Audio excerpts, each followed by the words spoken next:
Ella Ongarato. Pretty well defended there by the Gators and Emma Davis there. So as we head into quarter time, the Altona Gators only able to put 8 points on the board so far, and a majority of that coming from Amir Majura at 6 points. Ella Saliba the other to score. But Beth, it's the Sandringham Sabres who have so far put on a pretty strong performance to get themselves in a good position after one quarter. Yeah, look, and I think that's what we expected from this game. We knew Sandringham was going to come out strong. As we said, they've been undefeated all season. They did have a close game against Altona the last time they played, but that was quite a few weeks ago now. But again, looking at the scoring, Sandringham just have a more even scoring spread than Altona. Bailey DeForest, Talia Horty, each with 6 points. Georgia Capitanis and Sierra Woolhouse with 3 points, and Bianca San Jose with 2 points. Just that more even spread of scoring across the team, I think, is going to make the difference in this game. Yeah, not entirely unexpected, as you were foreboding right at the start of the broadcast. And so Sandringham are in a good position here. Both teams taking a moment to catch their breath. And then goes on with the second quarter.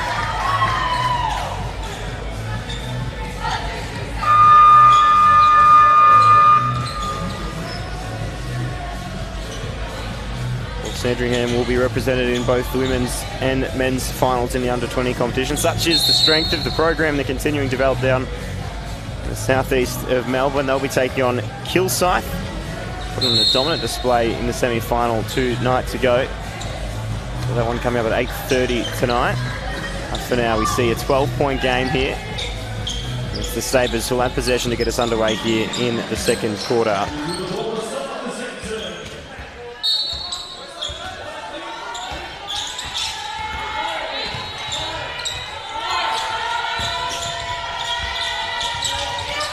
Ella Ongarato looking for an option, finds one at the top of the free throw line, and manages to fall for Georgia Capitanis, who joins with her 3-point basket in the first attempt. And so here's Altona now through the hands of Lucy McConnell, looking across court. Found an option, one dribble, step back into the three. Shot probably didn't match the skill on display of the dribble and the handle. Here's Amir Majur with 4 seconds remaining on the shot clock. He's going to have to get busy. Is that going to be an offensive foul? I think it will be.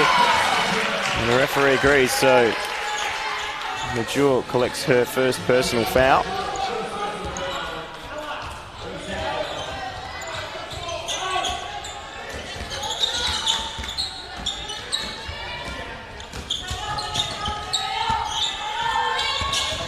Georgia Capitanis, who's been really good in the last couple of minutes of game time. Rolling to the cup with Olivia Murphy. Collects it on the move. Extends the lead out to 16 points here. Altona need to respond and respond quickly. Cordell Hawea with the ball in hand. Has a Majur to her right. Finds Emma Davis on her left instead. Here's Majur with the ball in hand now. Crossing up the defender, but not getting a whole lot of progress towards the basket. In the end, has to shoot it over hands. And the defense from Sandringham has been phenomenal so far. And the referee saying it came off hands.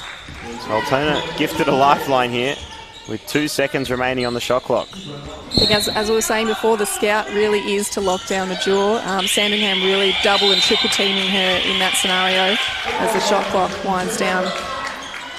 All scoring is funneling through Majur at the moment. Altona are going to take another timeout here. I just wonder if that's the problem they need to address right now, is finding other scoring options, because with their 8 points on the board, 6 of which are coming from Majur, we've got to find some more scoring options at the moment. Sandringham looking a really class side.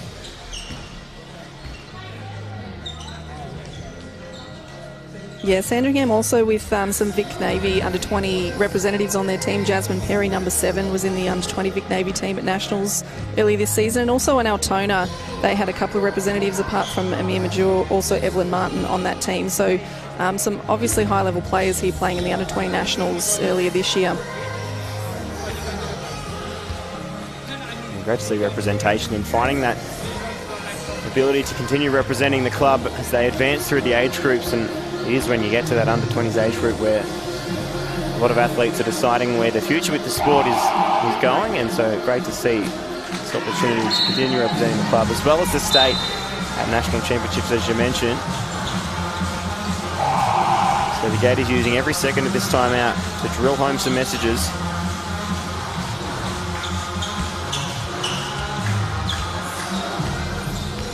So 15 teams in the women's conference 2 remaining, Sandringham Altona. At the moment, Sandringham looking in the box seat.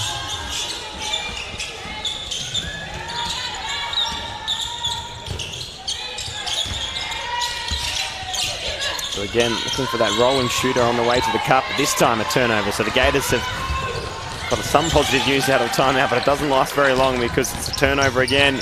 This time the Sabres resorting to the hand of Sierra Woolhouse. Another 2 points on the board.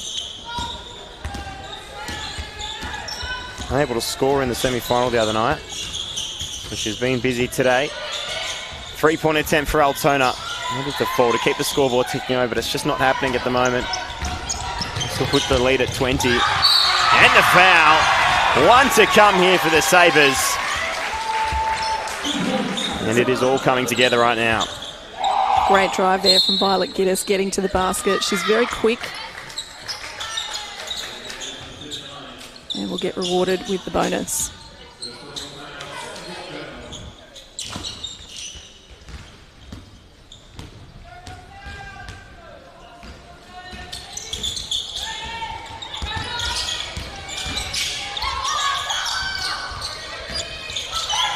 The Sabres now drawing more fouls and more free throw attempts. This time it will be Bailey DeForest heading to the line. Foul whistled on the Gators number 22? Yeah, Mia Major, second personal foul for the game so far. Second indeed, so DeForest at the line here.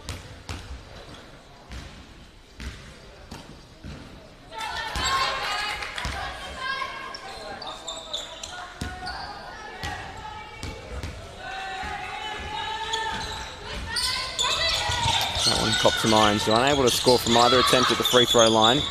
They get another offensive rebound. So the second chance points all tallying up right now. The shot was tipped, and so Altona will come up with it through Major. He's going to have to fight through defenders. Again, we see the tightness of the defense on Major. There's a central scoring point here for the Gators. So what can they come up with this time? With a chance to run through a play. 3-point attempt. The top of the 3-point line was left short by Emma Davis. So Sabres again, quickly down the floor. The layup left a little to be desired, and Major knocks it out of court on the rebound attempt. So almost 5 minutes of play in this second quarter, and Altona yet to score. Such has been the trend so far. And so the Sabres having no such issues. They'll have a mid-range jumper this time for Bailey DeForest. So one-way traffic in the second quarter, as you mentioned. Gators yet to score. Will this be their chance? Away and out. Looking for a long way to the basket, but everything looking just a little bit forced at the moment for the Gators. This probably speaks more to the strength of the defense being offered by the Sabres at the moment. Kicked around the top of the 3-point line.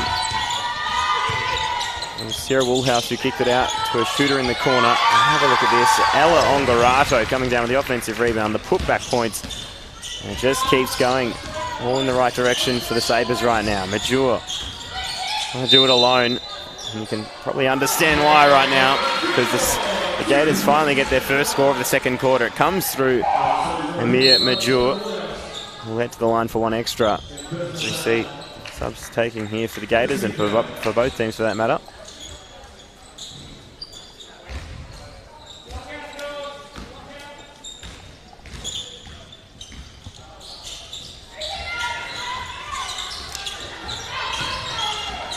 Audrey Bradley checking into the game here for the Gators. Will she be able to add a spark off the bench? Probably a travel there, and it is.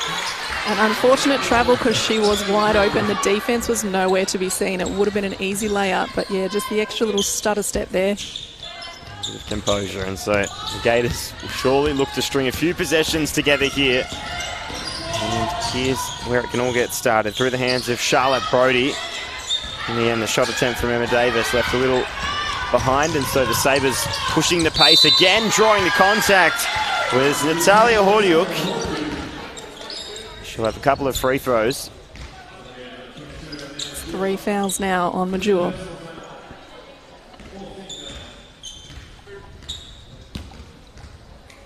So looks like the coach responding, Evelyn Martin, who herself has 3 fouls. I think set to replace Major.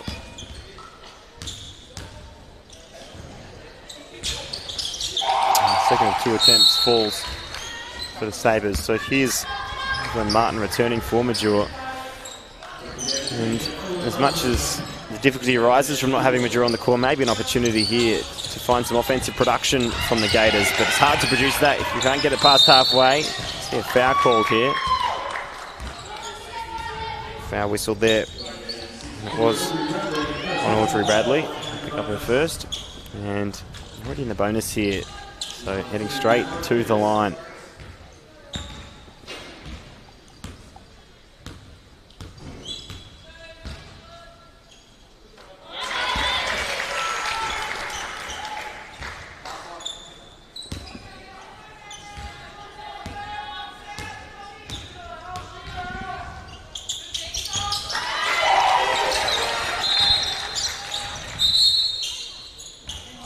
Taking it for the Sabres as well, so Bianca San Jose, who had some nice offensive impact off the bench, returning to the floor here.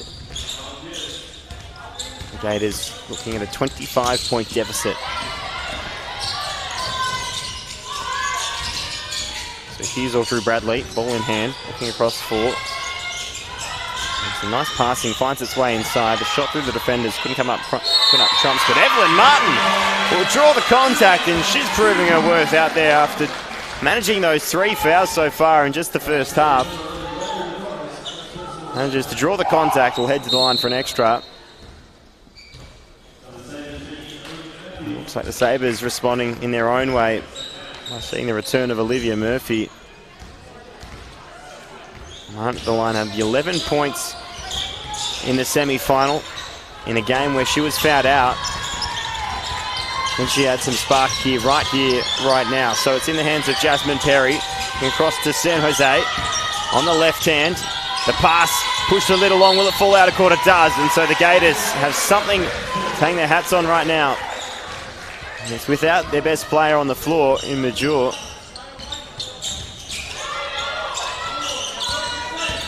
Sabres just want to be careful not to let the Gators back into the game here too quickly. So Charlotte Brody can hand it off.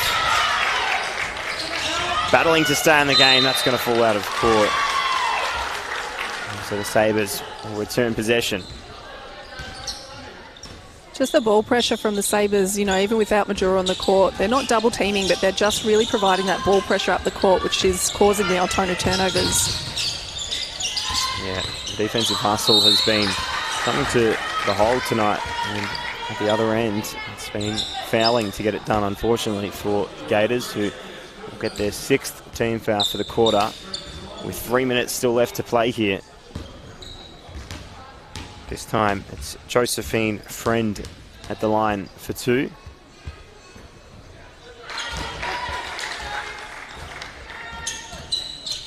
And so for a lot of these players looking into the future, of course, Youth League across Melbourne and of course the Big V programs that are on offer, as well as NBL 1 for some of the athletes you mentioned as well. Yeah, 7 of these Sandringham players also play on the Youth League team. And from Altona, we've got 5 players from their under-20s team also playing in Youth League. So really good connection here. Yeah. As Jasmine Perry gets that layup for Sandringham.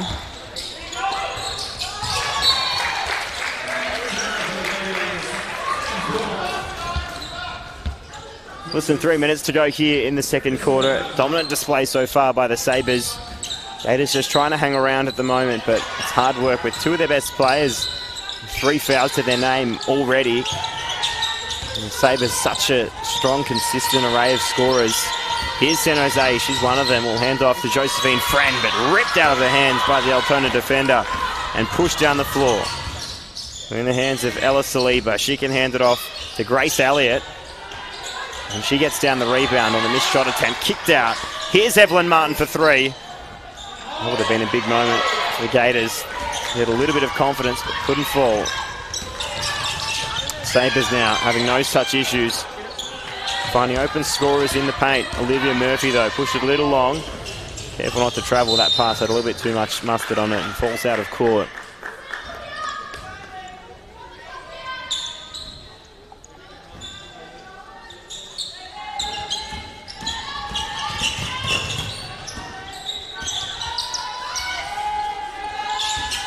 the Sabres now. Kicking around. Top of the arc in the hands of Jasmine Perry again. Looking to create space off a defender. Instead kicks it out and the triple falls. And the Sabres out to 41 points to 12 right now. Less than 2 minutes to play in the second quarter. And the 3-point baskets are just starting to fall, so who knows where this could go. And the turnover and the steal. And it is Natalia Hordiuk who hits the 3, then hits the 2. It's a 5-point possession really for Natalia Hordiuk, who's been really strong tonight. She's got 12 points already in this game. The score ticking along here. Just fine for the Sabres. No such luck for the Gators. And so here they go again through Hordiuk. Looking for a pass, can find one in San Jose across the floor. And then she'll head to the free throw line for a couple of freebies. Lucy McConnell next to sub in for the Gators. Second personal foul there for Audrey Bradley from Altona as Bianca San Jose heads to the line. So Sabres presented the opportunity to rotate through all their players with this sort of lead they've developed here tonight.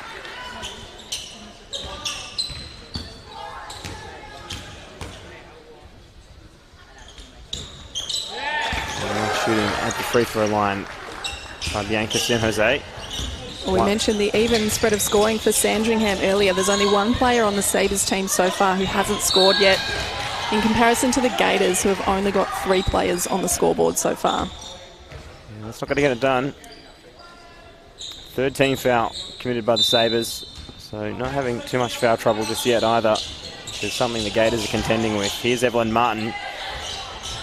I'll get the elbows to create a bit of room, but couldn't get it done. So Sabres quickly down the floor again. Transition basketball is how they've got it done so far tonight. Step through the defender. Nicely done by Georgia Kapitanis just off the bench, and clearly the hand is still hot.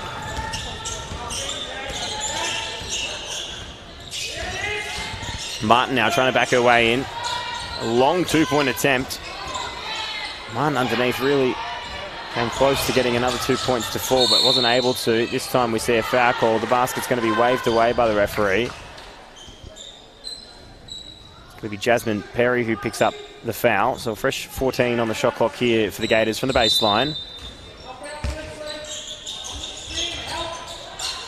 Audrey Bradley was the option on the 3-point attempt, but the best option on display was Evelyn Martin, who was posted up underneath the hoop.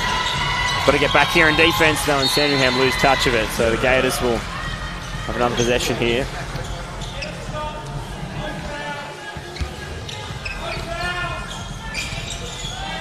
So it's just 33 points the margin here.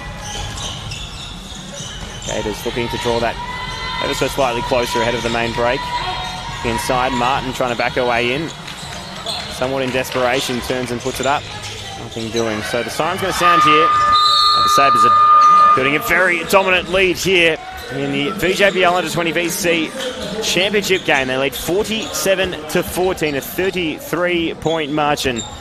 And plenty of confidence will head into the locker room. What can the Gators do to arrest the trend here at halftime? Well, that remains to be seen, Beth, but what a dominant display we've seen so far by the Sabres. Yeah, look, it was a 27-8 quarter, that one by the Sabres. So 20-6 in the first quarter, 27-8 in the second quarter. So as we mentioned, Sandringham just have so many more scoring options than the Gators at the moment. Gators just struggling to get their shots to drop under the basket, particularly getting lots of rebounds, but just struggling to get their baskets to drop. Drawing the fouls as well, but again, without those baskets dropping and getting the and ones, they're going to struggle to score. Most definitely. So that's the equation that they're facing at the moment. So we've got a couple of minutes here to catch our breath.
The players returning to the floor here to get us underway for the second half in what's been a really strong performance by the Sandringham Sabres so far tonight. Heading on the way to championship glory in this new structure that we're seeing for the under-20s competition.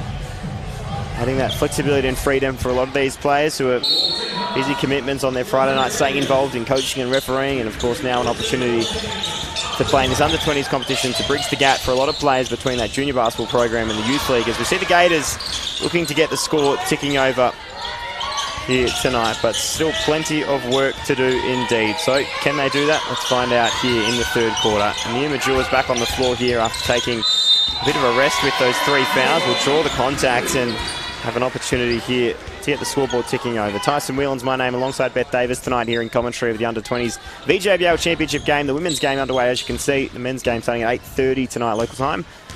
The Jewels at the line for a couple of free throws. So is the margin too big to claw back? That's the question here for the Altona Gators. They'll really have to have a completely different complexion than they did in that first half if they do want to do so. But they're underway with the opening score of the third quarter. And they're doing it the right way, drawing the contact, heading to the line and making that scoreboard tick over again as we see Evelyn Martin returning to the floor as well.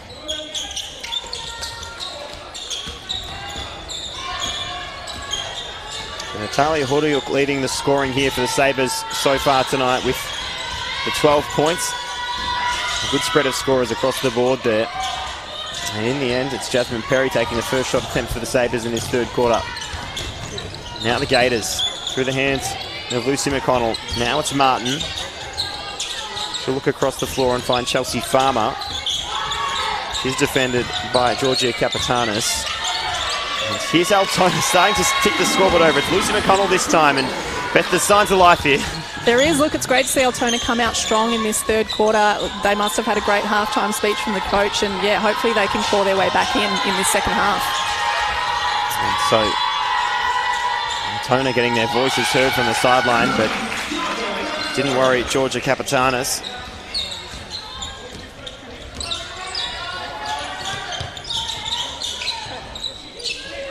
Martin puts it to the floor. Has Majur behind her, goes it alone though.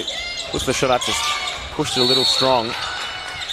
There's going to be a jump ball call here. Will fall the way of the Sabres. On the subs to come here as well will be Violet Giddis and Bailey DeForest, who I think has made a really nice contribution as well tonight, returning to the floor.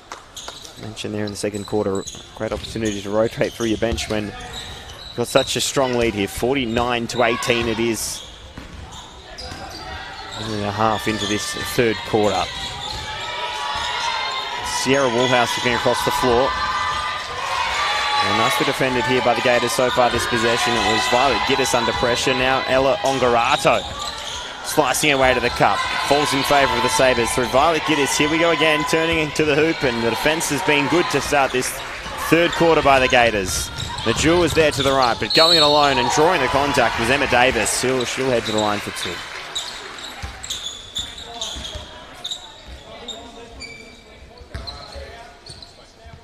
Foul there's on Bailey DeForest for Sandringham.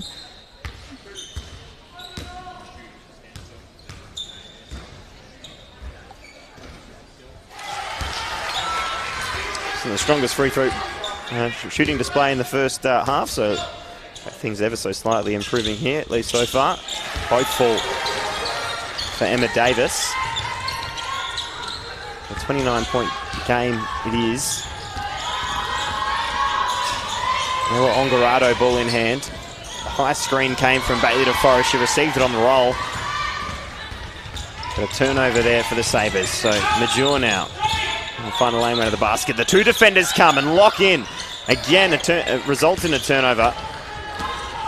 Such has been the way they've played Majur so far. Of course, by far and away their leading scorer so far this season, Majur. And the scout pretty well being executed so far by the Sabres.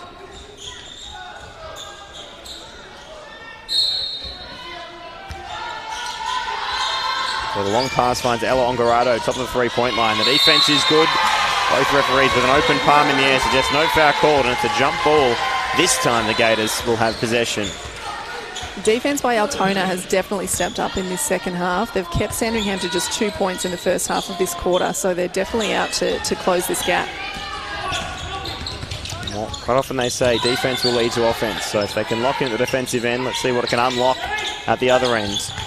Chelsea Farmer will find Lucy McConnell on the move. I think their shot taking has been a little disorganised so far, the Gators. Quite often just hoiking it up and hoping for the best. I think that's the issue they're finding, is they're really just trying to drive in, as does Sandringham there, but trying to drive through 2 or 3 defenders straight to the basket. They really need to kick the ball out and get the ball moving. Well, haven't had a whole lot from the three-point line either, which it's never guaranteed at the level, but of course Sabres have found a few baskets from beyond the arc, and maybe not in Altona's wheelhouse, at least so far this evening. That foul there was called on the immature, so she's picked up her 4th personal foul here in the 3rd quarter.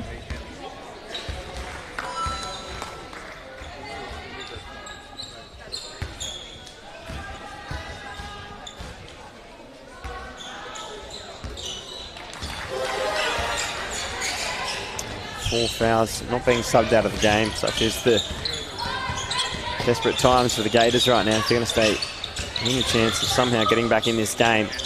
Nice shot taken by Chelsea Farmer. Pulls up the elbow and drills it. Staying under 30 points at the moment.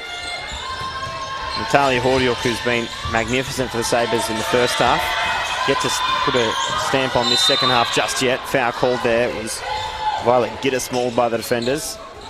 The whistle ends up coming to Lucy McConnell. And there is the sub. So Cordell Hawea checking into the game for Major, who's carrying those 4 fouls.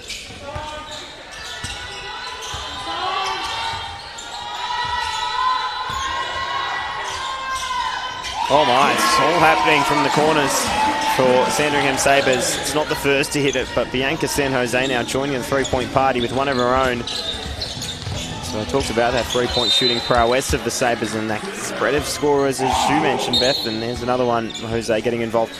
And so here's Josephine Friend returning to the floor. She'll check in for Sierra Woolhouse. Some full-court defensive pressure here from the Gators. Just making the Sabres start their possession a little further into the shot clock, letting them dribble it up the court at their own pace. 10 seconds remaining on the shot clock here. Driving towards the hoop was Bianca San Jose. Trying to keep it in the court. But in the end, it's the Gators with 4 minutes remaining here, down from the baseline.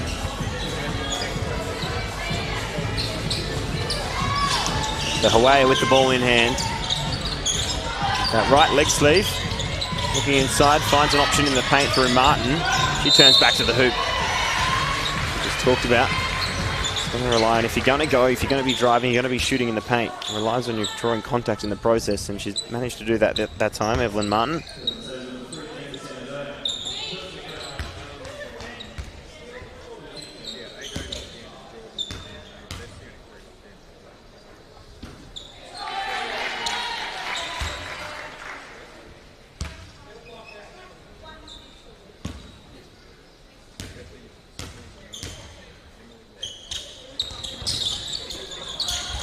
Not having the free throw line on that occasion. Good on the offensive rebound, but it was Emma Davis who couldn't convert. 54-22. It is here in the VC under 20 grand final between the Sandringham Sabres and the Altona Gators. Altona with the ball in hand, team in purple. It's been a wonderful defensive display here by the Sabres, including great off-the-ball defense. And the help defense has been a big part of that as well, just as it was then. Again, we see a turnover. Will be a timeout taken here by the Gators. The foul there on Cordell Hawaii, her first personal foul. As you say, great defense by both teams in this quarter, but Sabres just really seeming to lock down again now. With Major not on the floor, they're not really having to double team, but certainly seeing that with Evelyn Martin under the post as well. But again, the Gators just seem to just look to drive and score immediately. They're not kicking the ball around. They're not finding the best option. They're looking to drive through and just draw that contact, which is great, but unless they're hitting those free throws, it's not going to help them put the points on the scoreboard. So far, that's been the narrative that has played out. An ability to get to the free throw line, but need to execute there as well. 3 minutes and change remaining here in the third quarter. course, it is a busy time for those winter seasons getting underway here. So, of course, as I mentioned earlier, the VJL season will be going through their grading over the next couple of weeks. NBL 1 underway here in Victoria for the NBL 1 South Conference. Of course, my team that I'm usually associated with here in Eltham, of course, coming off the back of their championship year. So I'm sure you're staying across that as well at home. NBL 1 app to get involved with that. And, of course, the big V season underway as well. Youth League is part of that. So it's all happening across the various conferences. Your weekend's nice and busy, Beth, no doubt. Absolutely. And as we mentioned, Youth League, a great pathway for this under-20 competition. In both the men's and the women's team, plenty of players playing across both under-20s and Youth League this season. So the Sabres in the dominant position here in the final. Bianca San Jose tries a long bomb from the three-point line. Nothing doing on that occasion. Hawaii now, ball in hand. The defender was knocked over. Sorry, the screener was knocked over by the defender, rather, and Josephine Friend. The referee saw enough contact to warrant a foul. Just a little incredulous to the whistle, but such is the nature. That'll be her second personal foul there for Josephine Friend. Lucy McConnell can find Evelyn Martin now a little further away from the bucket than she'd like to be. Hawaii in the mid-range. And that time it was Emma Davis coming down with the board. Able to draw the foul, but we'll maintain possession here.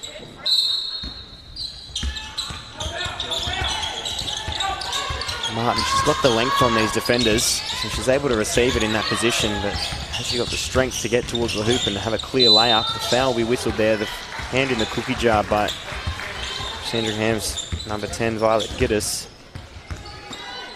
The first personal. Referee initially signalled 2 bonus, and it is. Sandringham, in the bonus now with 5 fouls on the board this quarter. Chelsea Farmer, who really a pocket rocket out there, not the tallest player. She's in that point guard position, but has had a couple of nice shots in the mid-range and finds her way to the free throw line, hitting the first.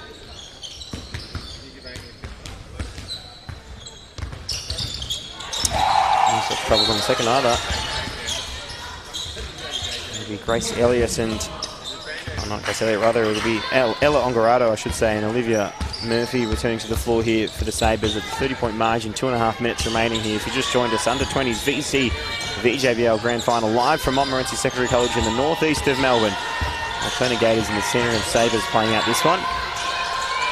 And it's Josephine Friend trying to find an open shot that was well defended on that occasion. Altona, as we mentioned right at the start, has picked up the defensive pressure in this quarter. It's been a much more even contest than we saw in the first half. Josephine Friend picks up her third personal foul, sending Altona back to the line. I believe it after losing the first quarter 20-8, the second quarter 27-6, but Altona leading this third quarter 10-7. So something to hang their hats on. In this third quarter, leading the way by 3 points. After a relatively sloppy first half.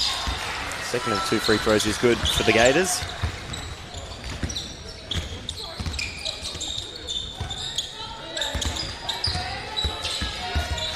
They lead the quarter by 4 points, but trailing the game by some 29. Here are the Sabres again. 2 minutes remaining here. Third quarter in the hands of Olivia Murphy. Looking for the shooter. Triples out to Jasmine Perry. In the corner, there's another. The Sabres, through Jasmine Perry, drill the triple and extend it out to 32.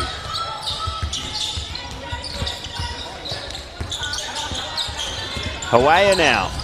Will she pull up and return serve? Instead looks for Martin. Again, too far out from the basket, so she'll have to back her way in. And the double team just comes with a little bit too much ferocity there.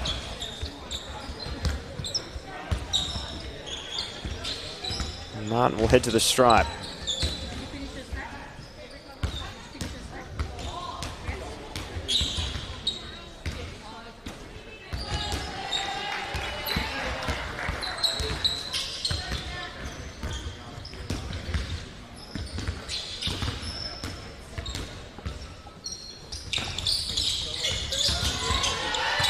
Once again, missing those opportunities at the free throw line.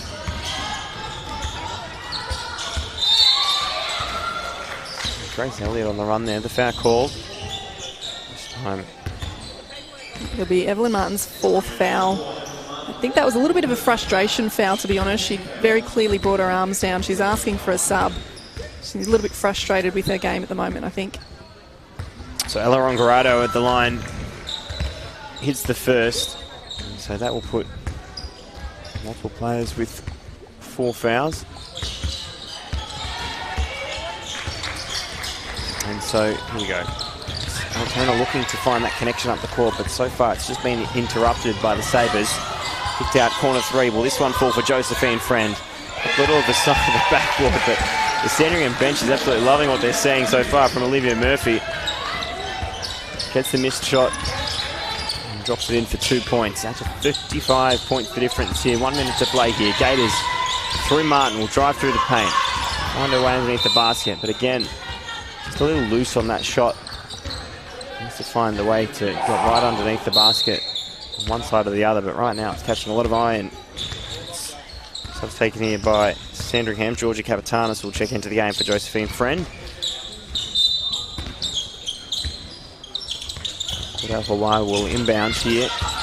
Nicely placed but well defended. It was Emma Davis looking to get it over hands, but the tall timber did the work. Ella Ongorado now.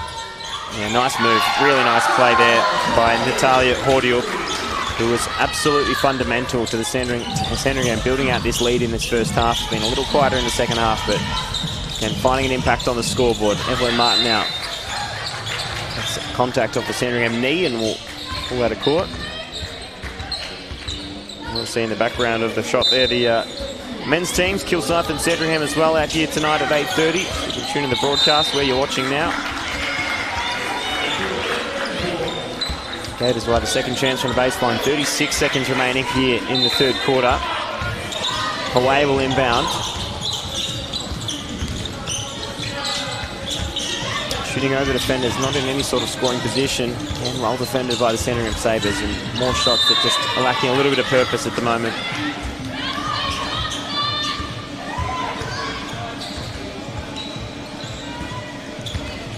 Second personal foul there for Lucy McConnell from Altona. Altona now in the bonus as well, which will send the Sabres to the free throw line with 26 seconds remaining. Both teams walking the length of the floor. And it will be Natalia Hordiuk. Gets away to 15 points.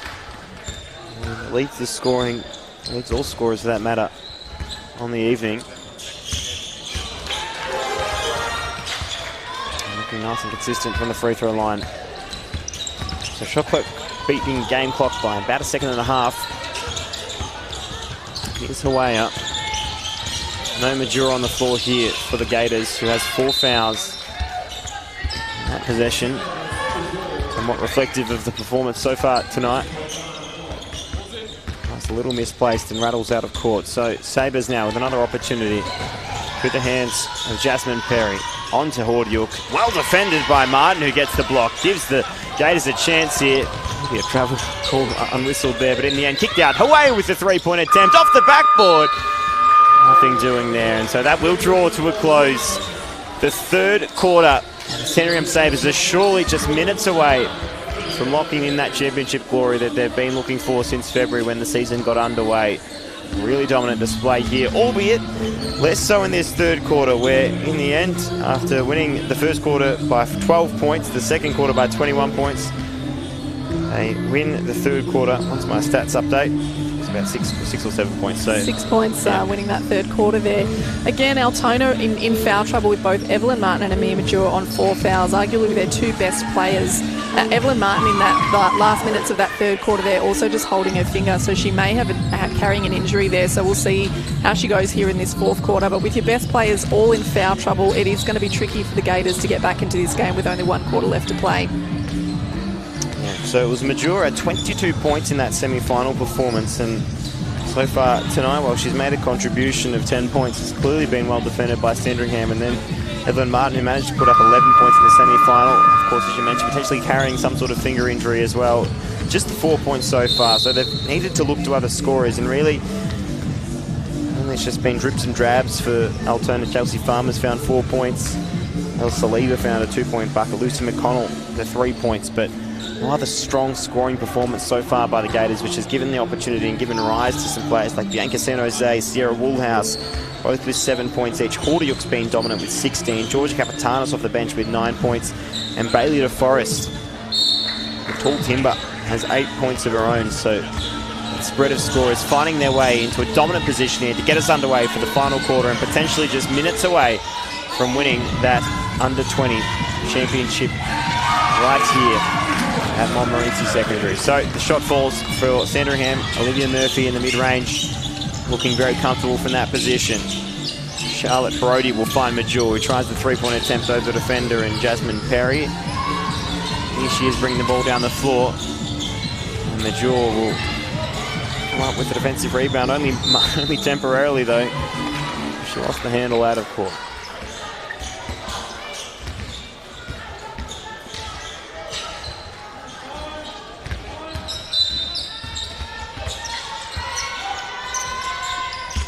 Three-point attempt during the corner. She'd hit one from that position last quarter with Bianca San Jose, but couldn't get it to fall this time. Here's Charlotte Brody. Pass around. Getting through a set here, Altona, but it sometimes just comes down to one errant pass. We've seen so much of that tonight. They get the set rotating through. The players have got some good movement around the three-point line, but in the end, it's just one costly turnover. And it all comes unstuck quite quickly. Jasmine Perry, ball in hand. Here's a team that have looked after the ball very carefully tonight. Bianca San Jose receives it on the move. Couldn't get it to go. Major with a strong defensive rebound. Briefly loses the handle, but has an option here to the right, and that's where she goes. To Ella Saliba. Back to Major now. Well defended again. She's going to take the contacts here. Her defender, and Olivia Murphy. Here's Major again. The Murphy-Major matchup, and Murphy wins out on this occasion. The bench giving her high praise, and down the floor, Ella Ongorado will draw contact, will rotate it around and falls for Ella Ongorado, and that is a really nice transition play. Heads up play there by the Sabres.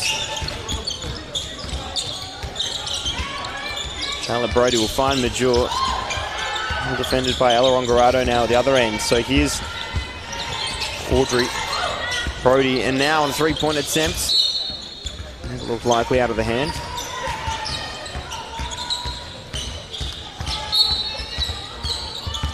Takes one inbound here for the Gators. Rattles home. Nicely done there. Grace. Emma Davis, I should say, underneath the hoop. Here's Major fighting for it. Will pull up and get that steal. Much needed. Down the floor here, Major. And it was Olivia Murphy, her defender, who came in a little hot. Committed the foul in the process.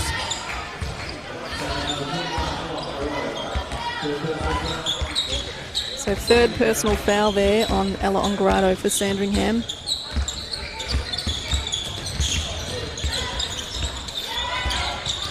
Here's Major. Foot was on the line. So just the 2 points.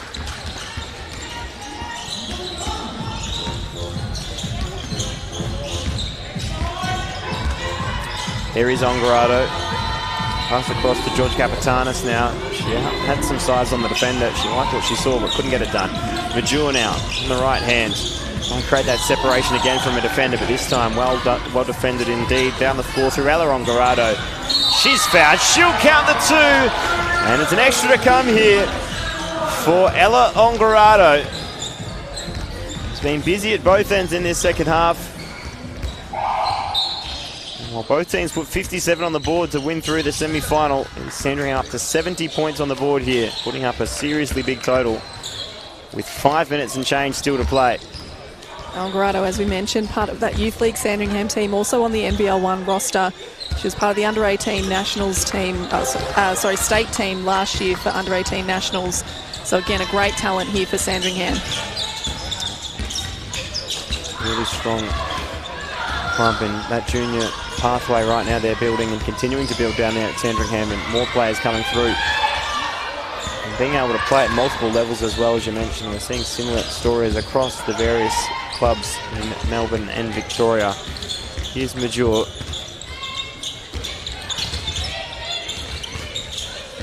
Finds Ellis Saliba back to Major now, this time from beyond the arc. Can't get it to go though. And the pass. Recipient didn't know it was coming, but the foul's committed here, so we'll see. Sabres ball for the baseline. That'll be the 4th personal foul there for Audrey Bradley as well. So Altona now with 3 players on 4 fouls.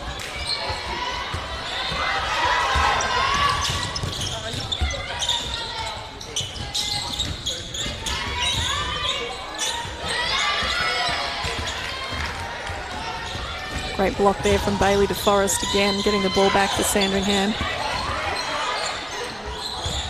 They did well to get past the defender, turn around, and Violet Giddis reward for another 2.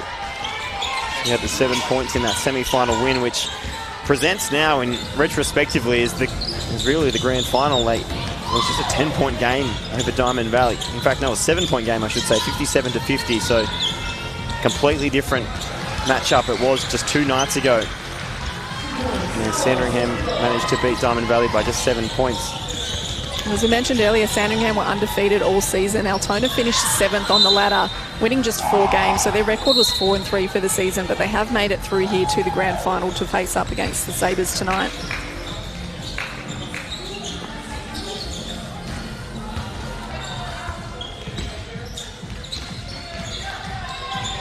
Result so far probably more reflective of their season win totals.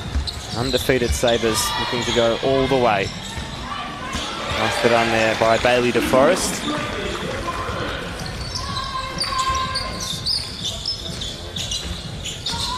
Extending this lead even further out here. 75-31. Scoreboard as it reads. Here's Major. Looking to fight away inside the paint. Just so well defended, and hasn't been just one defender for Sandringham looking after the Evelyn Martins and Mia Majors of the world. They've been rotating through their defenders and doing a good job to keep them away from the basket. They're quite often taking shots from several metres outside the paint or trying to shoot it over hands, and so far shooting percentage is well down tonight for the Gators. Here's an opportunity from beyond the arc. It kicks out to Charlotte Brody. Rattles around and falls to Charlotte Brody. And so a consolation triple. Bring things back to 41 points the difference. Here's a turnover. Brody again. She travelled though, unfortunately. It's fallen for her, but it won't count. Just those small details for Altona once again, having that opportunity with the fast break and causing the turnover there with the travel violation.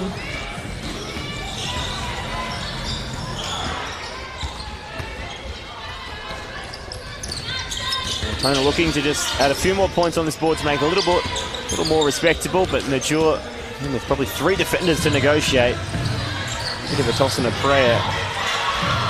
Both players diving onto this one. Be Gators ball, as signalled by the referee. Just moments away from Sandringham Sabres embracing, and what might be 2 wins on the night, of course. Sandringham men represented in the under-20s men's final as well. In about half an hour's time, so it'll be a very successful night for the Sabres faithful. Charlotte Brody can tip it back in towards Altona's favour. Here's Major. Manages to get the bucket. Really nice finish there by Major. Had the defenders to work with and managed to get that scoop underneath the defender's hand. Probably just needed a bit more of that earlier in the game. And at the other end, DeForest just wide open. Completely open. And will finish easily for 2. 77-36, less than 2 minutes to play here. Final quarter, Sandringham Sabres will be under-20s VJBL champions. Just still to determine what the final scoreline will read. Major is fouled by Sarah Woolhouse. Picks up her 3rd personal.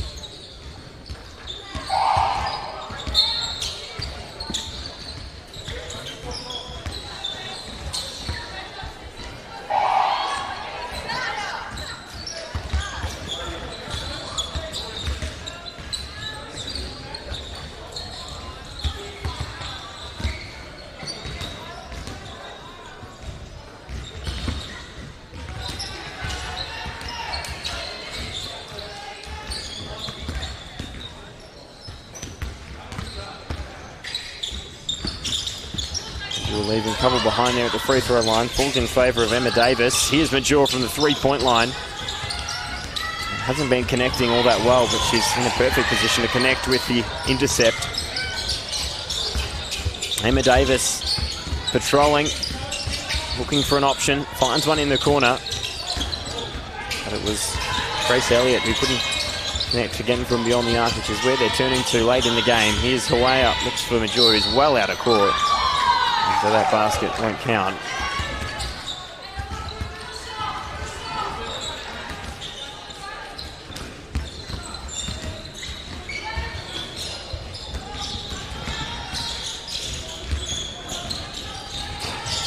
Beth, you've been talking about right since the start of the game how many options this Sabres team have, and I think that's proven to be the case as this game edges towards the end. Absolutely. For Altona Gators, Amir Major, the leading scorer with 14 points. The next scorer for Altona has 4 points, and then you look at Sandringham, you've got Natalia Hordiuk with 16 points, Bailey DeForest has 12, and then you've got 9, 8, 7, 6. Another even spread of scoring for this undefeated Sandringham team in the grand final here tonight. That's the equation they needed to take them to championship glory. With 20 seconds remaining here, another turnover. Major, probably lucky not to get whistled for a fifth foul. And quickly through transition, the story of the night. Jasmine Perry quickly down the floor, extends the lead and pushes their score above 80. Here's Hawaii looking to respond with a triple. But in the end, it matters little. 5 seconds remaining here. The crowd will celebrate. The Sandringham Sabres will celebrate. The siren sounds here, Montmorency. And the Sandringham Sabres women's are the champions of under-20 VJBL VC in the women's competition. They've done it in a dominant display, not just tonight, but indeed throughout the season, going undefeated. And tonight's result reflective of that dominant display. After a 7-point win in the semi-final, under pressure, they come out here tonight. And they prove exactly why they are in this position. Through a spread of scores, as you mentioned, Beth, they have found championship glory and plenty to celebrate for them tonight. Absolutely, and Sandringham will, of course, be looking to get 2 from 2 tonight with the game against Kilsyth Cobras coming up in the men's at 8:30. But just a fantastic display by the Sabres women here tonight, as we mentioned, an even spread of scoring, but just really great defence against this Altona Gators team. They read the scout, they had the scout, they knew they had to double Amir Major. Major and Evelyn Martin both in foul trouble for the Altona Gators, but both teams playing an incredible game here tonight. Sabres obviously getting the win here tonight, but just a great competition for the under-20s here to see. Well, you've got some important duties to do in terms of MVP voting, so I'll leave you to get on with that, Beth. And of course, we're about 25 minutes away from the men's competition, so we're going to leave you just there for the moment, but you can continue to tune in for the presentation, which is just moments away here at Montmorency Secondary College.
co-finals have both been congratulated on making it here tonight, playing off for the championship.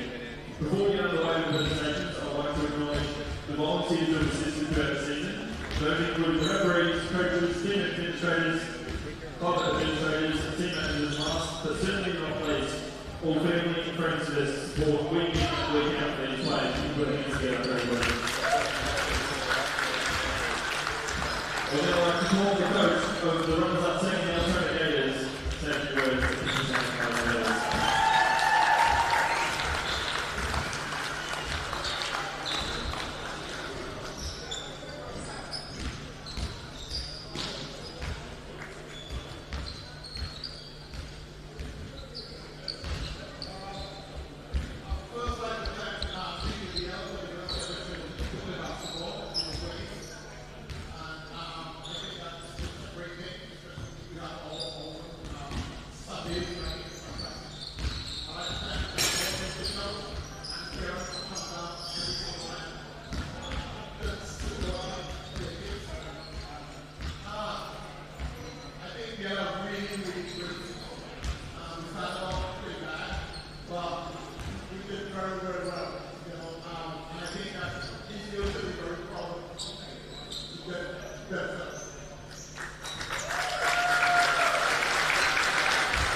Congratulations to the 2025 and 2016 runners-up Altona Gators.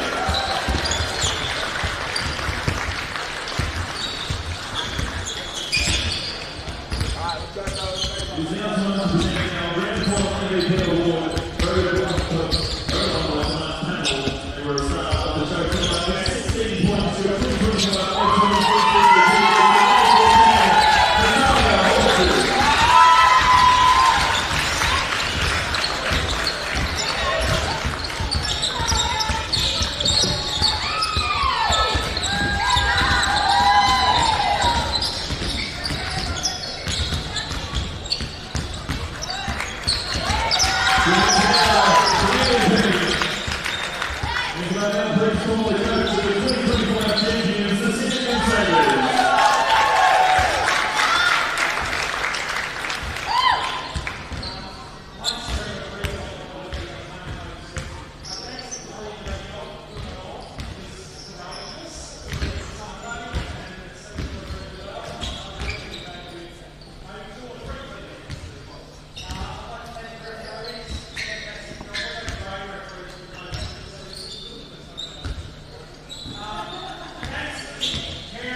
Well, good evening, folks. You're watching VJBL Under-20s VC Championship game here live from Montmorency in the northeast of Melbourne, where the Sandringham Sabres and the Kilsyth Cobras are about to do battle here.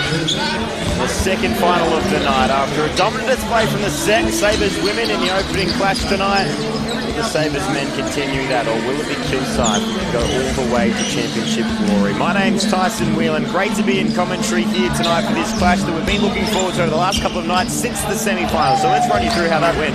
Kilsyth putting on a dominant display over Keilor, winning 93-52 on that occasion.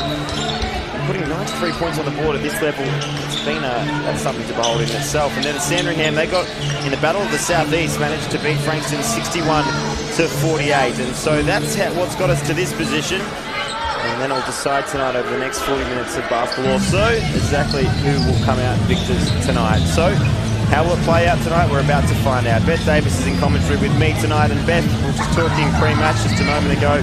Now, some of these key superstars for both teams, including one that's leading the scoring in Isaac Gossen. What can you tell us about these two teams lining up tonight? Yeah, look, it should be a really close and exciting game tonight for the Under-20 VJBL Grand Final. The last time these two teams met was actually in the first round of the VJBL season, and that was a draw. So it was 83 all, of course, no overtime in the regular season. So a draw to start with these two teams. And as you said, dominant displays by both teams last week, on Tuesday night, with Sandringham and Kilsyth both getting the wins over Frankston and Keilor. Interestingly, with the men's competition, there's 32 teams in the men's competition split into 4 geographical groups of 8 to create those conferences. Both Kilsyth and Sandringham coming out of the East Conference, and 3 out of the 4 teams in the top 4 being from the East Conference. So obviously very strong conference in that area there. They're battle tested then for sure, and so they meet here tonight. How about that though, setting it up as you did about 83 apiece here, high scoring game in that opening round, so I think we might be set for something a bit exciting here tonight. If that is any indication of where we're heading towards, we'll soon find out. In terms of some of those key plays to keep an eye out for, Beth, tonight, who's on display here for us to keeping a close eye on? Yeah, so for the Kilsyth Cobras, as we mentioned, Isaac Gossen is the leading scorer for the league. He's also on the Youth League and the NBL 1 team for Kilsyth.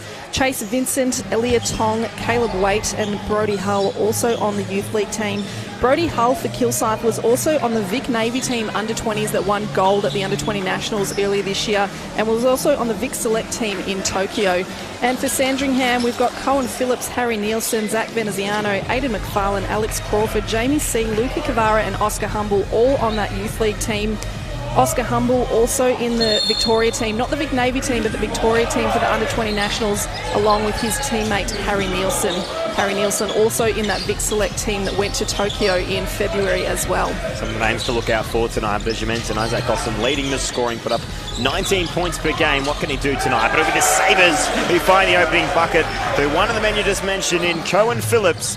Had the 3 points, relatively quiet night in the semi-final just 2 nights ago, but he gets the opening bucket to get us underway here on Thursday night. Grand final hoops. Chase Vincent with the ball in hand now. Hustling his way to the cup, was over-defended by Jamie C, who commits the foul. A couple of free throws to come.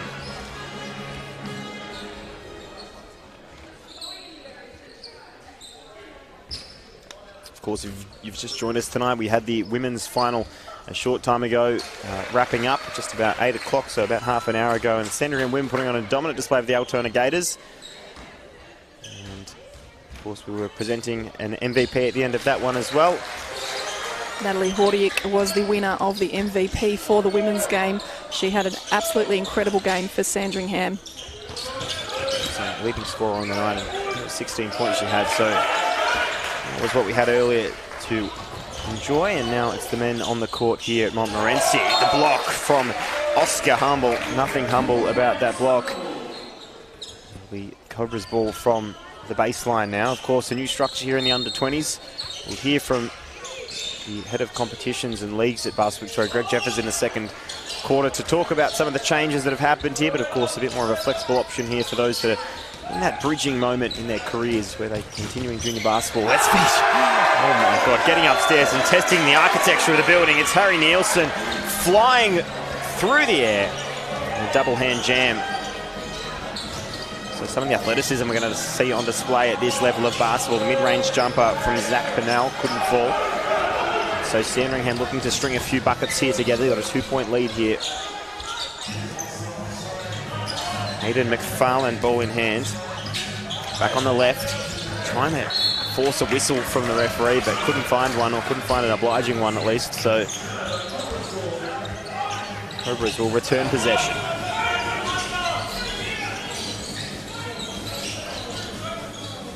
Brody Hull set the high pick and now is in the paint. He'll receive it as well. Will draw the foul and get it to go. Will Brody Hull, who had some 18 points to lead the scoring for Kilsyth 2 nights ago.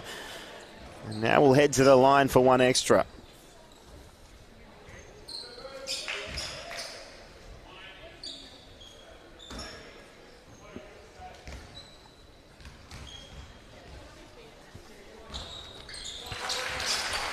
Played the 5 games throughout the season, but his impact has been profound, including on that particular play right there. So they're trading blows here, and it's not unexpected, as you mentioned, at the start of the season, a tied ball game. As the final siren sounded and the foul's called, we're seeing 3-point plays at both ends. This time, Harry Nielsen, who flew athletically through the air for the double-hand slam just last possession, is now perhaps more delicately heading to the free throw line for one.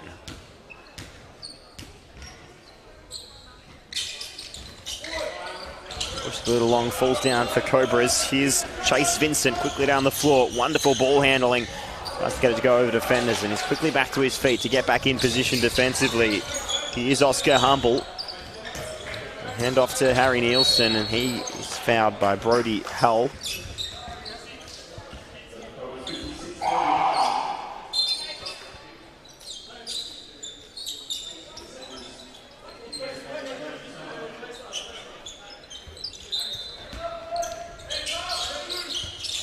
So Sabres will inbound. This time, Cohen Phillips jacks up the triple and rattles it home.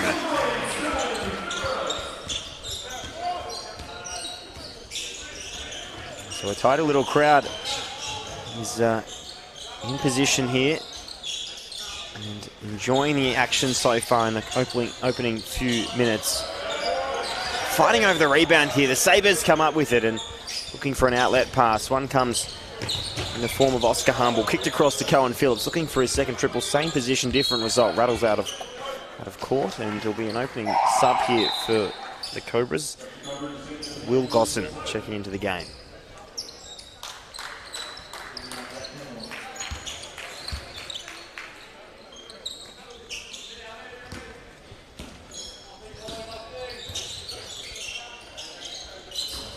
Brody Hull now hustle his way to the basket, kisses it off the window, gets it to go for 2 points, and so both teams well and truly keeping the scoreboard ticking over right now. Oscar Humble now can hand off. Just inside the forward half was Aiden McFarlane. The pass came for him though, on the cut to the basket. Now it's Will Gosson, well defended by Harry Nielsen, but the ball falls out in favour of the Cobras. The three never looked likely, but getting his own rebound was Chase Vincent. And it's nicely done by Harry Nielsen, who's just commanding the paint at the moment.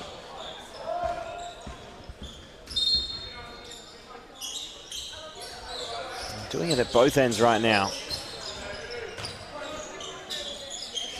3-point basket, about a metre out. Won't fall for Kilsyth. Look away pass. Almost a turnover, but ends up in the hands of Alexander Crawford. He can hand off. A nice move to get around the defenders there and make that basket. Nice composed finish by Crawford indeed. And at the other end though, it's Isaac Gosson. That's the man that we talked about leading the scoring for the competition. So as I mentioned, such is the strength of the Eastern Conference. 3 out of the top 4, including Frankston coming from that conference. Well represented here in the grand final, but nice long strides towards the basket.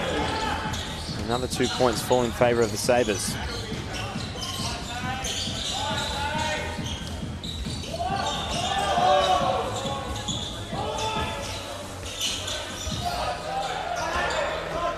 Chase Vincent couldn't get it to go. Kicked out in the corner is Alexander Crawford, looking to go back-to-back buckets. Falls in favour of Gosson. It's quickly down the floor on the left hand now.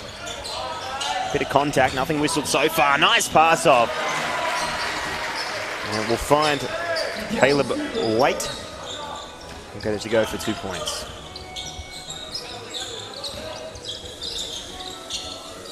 The closing out, the defender was Will Gosson, did enough.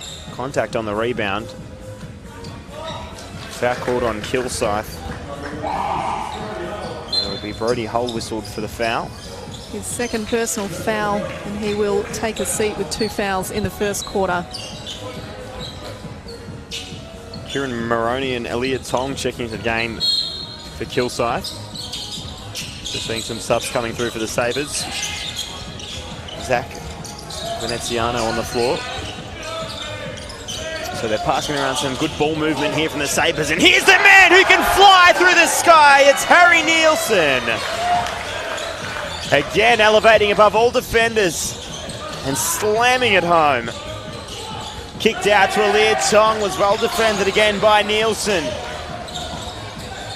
One step inside the three-point arc was Chase Vincent. They want to maintain their composure here, and here's the man to do it in Isaac Gosson. When everything's looking a little bit frantic, he's the man you want the ball in the hand of.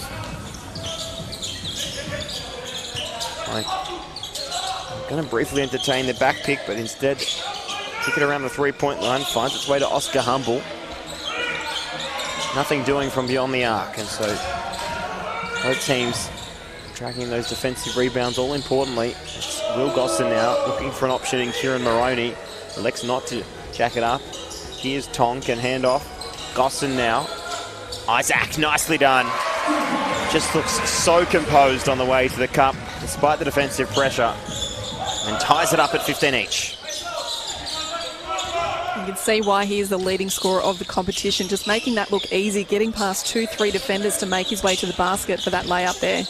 Most imposing figure, but you can see just how deft he is with the touch around the basket, and that's why he can clock up those big totals. At the other end, though, it's Alexander Crawford who's really keeping the scoreboard ticking over here nicely for Sandringham. Gosson now has Tong for company.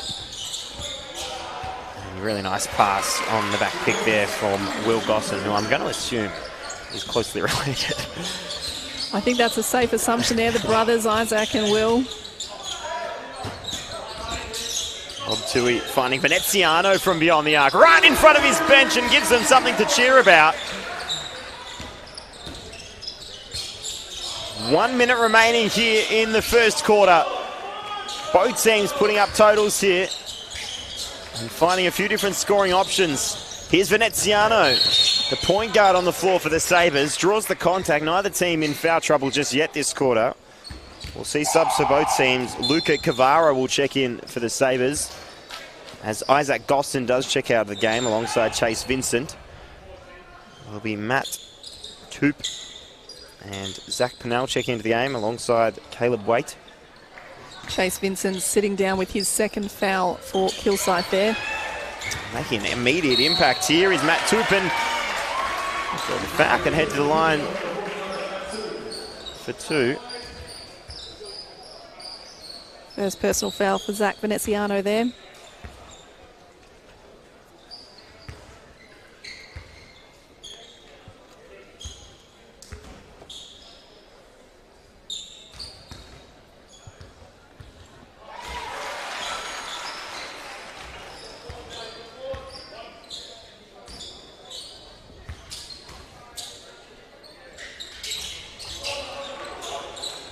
So gets 1 of 2 to fall. Stays at a 2-point game here. Less than a minute to play in the first quarter. 20-18. Well defended there by Kilsyth. Forces the turnover from Crawford, who lost his handle. It'll be Will Gosson to inbound here. Caleb Waite, ball in hand, had 4 points in the semi-final 2 nights ago. Kieran Moroney now.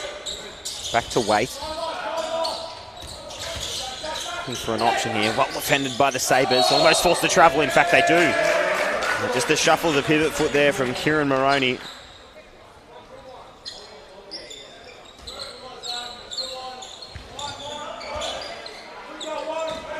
So a tight first quarter here. Not unexpected, given what we've seen from both these teams throughout the season.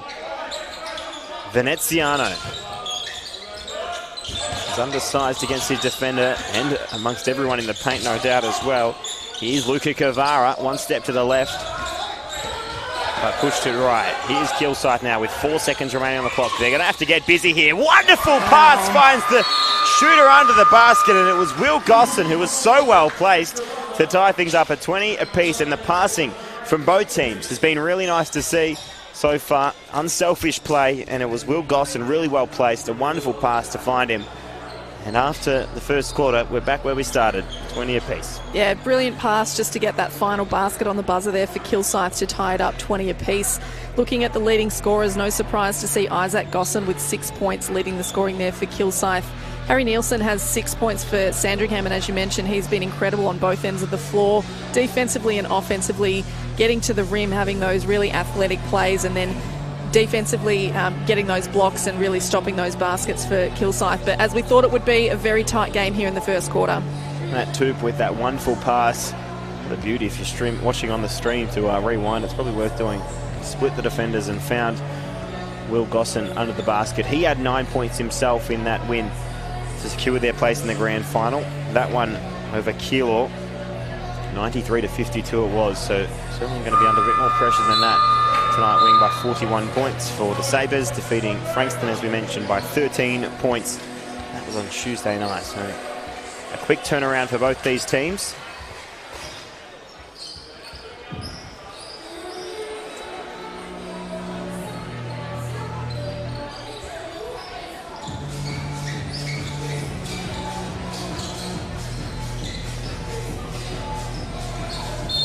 Zach Pennell will get us back underway. Kilsyth will have possession.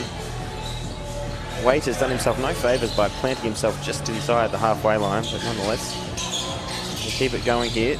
Here's Zach Pennell, ball in hand. Had the long arms, the tall timber of Nielsen to work with, and here he is. Not a bad ball handler himself, considering his size. That's where it goes to, but it's really well defended. Almost causes the turnover on the back cut now. And the foul is called, and it was reserves. That one will be whistled on Pennell.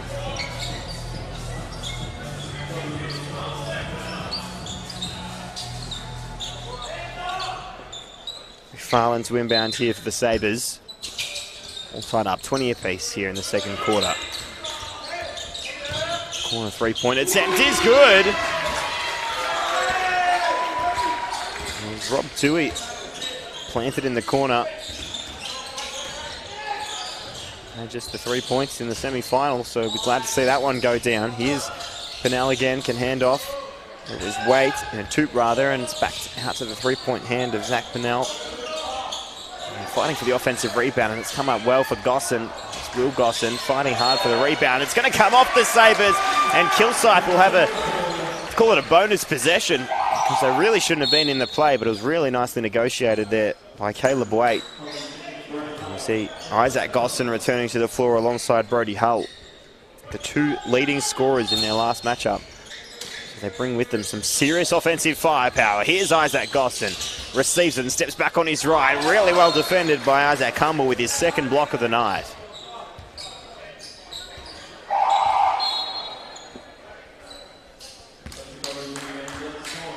Blake Swan checking into the game here for Matt Toop. 10 seconds on the shot clock for Kilsyth to get a shot away here. What do they come up with from the baseline? They only use one of those seconds, and it's all Isaac Gosson needs. Can't be left open in the mid-range. No, it's not always the preferred shot in this day and age, but he seems to have no trouble getting it to go from that spot.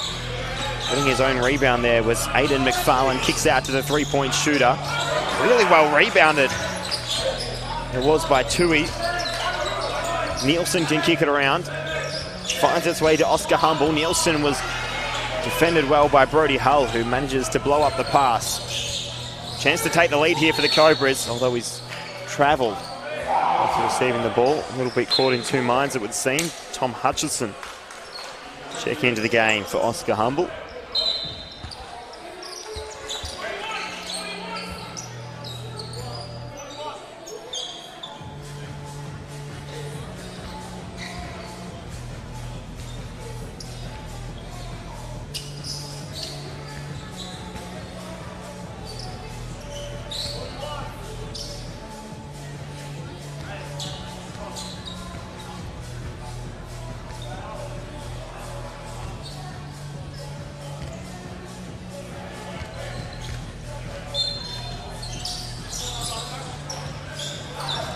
Sabres get us back underway after a brief moment for the referees to confer with the score bench. 1 point game it is. Sabres in the lead here. Just adjusting that scoreboard there. I think the score bench had it down as a 2, but it was a 3 as Harry Nielsen gets to the basket again and draws the foul. He'll head to the line for one more. A really good display so far is Harry Nielsen. That's pretty quiet, to be fair, in the semi-final with just the 7 points. Had the 3 fouls as well. No such trouble tonight, at least so far.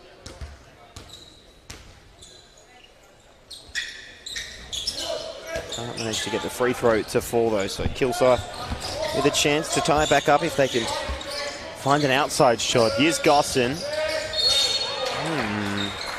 Interesting to see the foul was on here.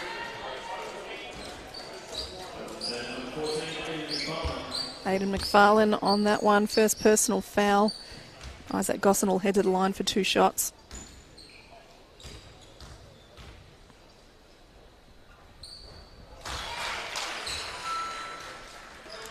So Nielsen leading the scoring for Sabres with 8. Gosson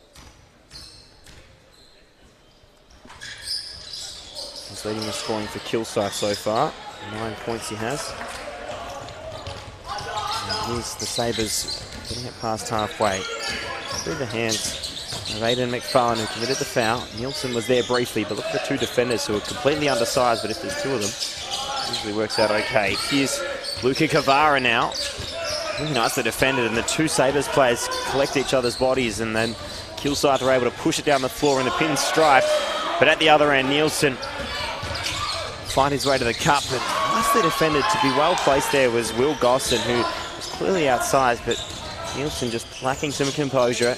A man who rarely lacks composure, though, is Isaac Gosson. On that occasion, couldn't get the teardrop to fall. Kicked across the court. McFarlane can find Kavara now from 3. Kilsyth pleading for a foul. Nothing called on the rebound. Here's Aidan McFarlane. And we're going to see an offensive foul called here. It's going to be on Harry Nielsen. Well, Kilsyth have been waiting for that one. They've been saying he's setting moving screens, and the referees finally picked one up there. It's Chase Vincent and Aaliyah Tong returning to the floor here for the Cobras.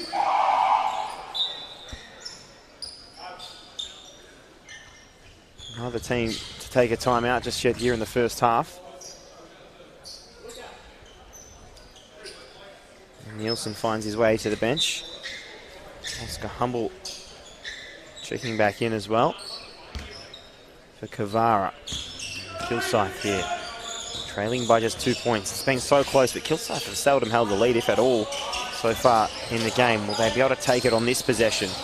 This would be it. This would be the chance to take the lead, but it's pushed left by the shooter in Brody Hull. So a fresh 24 to work with here. Loose carry there. Again caught in 2 minds. There's options down the floor. Gosson to take the lead for the Cobras! In true Isaac Gosson style, falling out of court and buries it. Nothing but the bottom of the net, and Kilsyth lead it by 1. Forced the turnover here under pressure, the Sabres. Tong closing out. Hutchison now hands it straight on a platter to Chase Vincent. Hull now quickly down the floor as Tong to his right. Well defended by the Sabres, but it returns to Hull. And Kilsyth now managing to build a little bit of a buffer. That one was actually tipped in by the Sabres defenders in the end there. Fortunate way to give away a couple of points, but even more unfortunate it is 2 turnovers in a row. Sandringham will have a timeout coming up. That will surely force it. Oh my, the triples are coming together for Kilsyth, and just like that, Beth, the Cobras are out by 6 points. Absolutely incredible by Kilsyth there. A couple of quick turnovers and getting those buckets has put them back into the driver's seat in this game. Isaac Gosson with 14 points already in this first half. He has just been incredible so far this game. Yep, so averaging 19 points per game is well on his way to beating that average. And just had the 16, although I shouldn't say just, it's not a bad feat in this competition, but with 14 on the board, it's proving exactly what he's worth at this level so far. And with that, as I mentioned, Kilsyth taking the lead and pushing ahead, leading at 31-25 here in the under-20s BC VJBL Championship game this Thursday night live from Montmorency Secondary College. As we mentioned, Tyson, there's been a really good connection with the Youth League teams and the NBL 1 teams as well. As we mentioned at the start, a lot of these players in the Youth League teams, but Isaac Gosson also on the NBL 1 roster for the Kilsyth Cobras. And for the Sandringham Sabres, they've also got Oscar Humble on their NBL 1 roster. So that great connection from under-20s through to Youth League through to NBL 1 for both of these clubs. Speaking of that, we might catch up with Greg Jeffers now, who can tell us a little bit more about some of the pathways that we've been building here within Basketball Victoria. Greg Jeffers is the head of leagues and competitions at Basketball Victoria, and we're talking today, Greg, about the restructure of this competition. It's great to have you here in commentary to tell us a bit more about it, and so far this game is living up to a bit of what you've been talking about the strength of this competition as it's grown this year. No, certainly. Look, great to be with you, Tyson, up here. A bit of a different situation than it has been in the past, but no. Look at the stand of the players on the floor. That's enough said, isn't it? No, look, we took a bit of a risk working with the associations. They called for change, took on feedback from players, over the moon, to be honest, with the first iteration of the new Look Under 20s competition. VC, a little bit of an NCAA style to it is what we're kind of after in terms of the playoff scenario, and that's what we've got. So, no, really happy with how it's gone so far. When you say that NCAA style, for those that aren't as familiar, or just generally, what can you tell us a little bit about the structure and what was the thinking behind it? It's probably easy. I'm going to speak to the men's because it's a little bit easy to understand at the moment, but we hope to get 32 sides in VC. That was the goal. 4 conferences of 8 teams. As it turned out, coincidentally, we got 32 teams. So 4 geographic conferences of 8. It included some country teams within that, which is what we were really keen to see, moving to a Sunday night. And then we had a scenario where we had the top 4 sides from each conference qualifying directly to the Sweet 16. And that's really, I think in this first iteration, it's about simplicity. It was easy for everyone to understand. Play your 7 pool games, top 4 goes through to the finals. And, you know, we sort of talked a little bit today on the podcast about some of the different possibilities we've got going forward.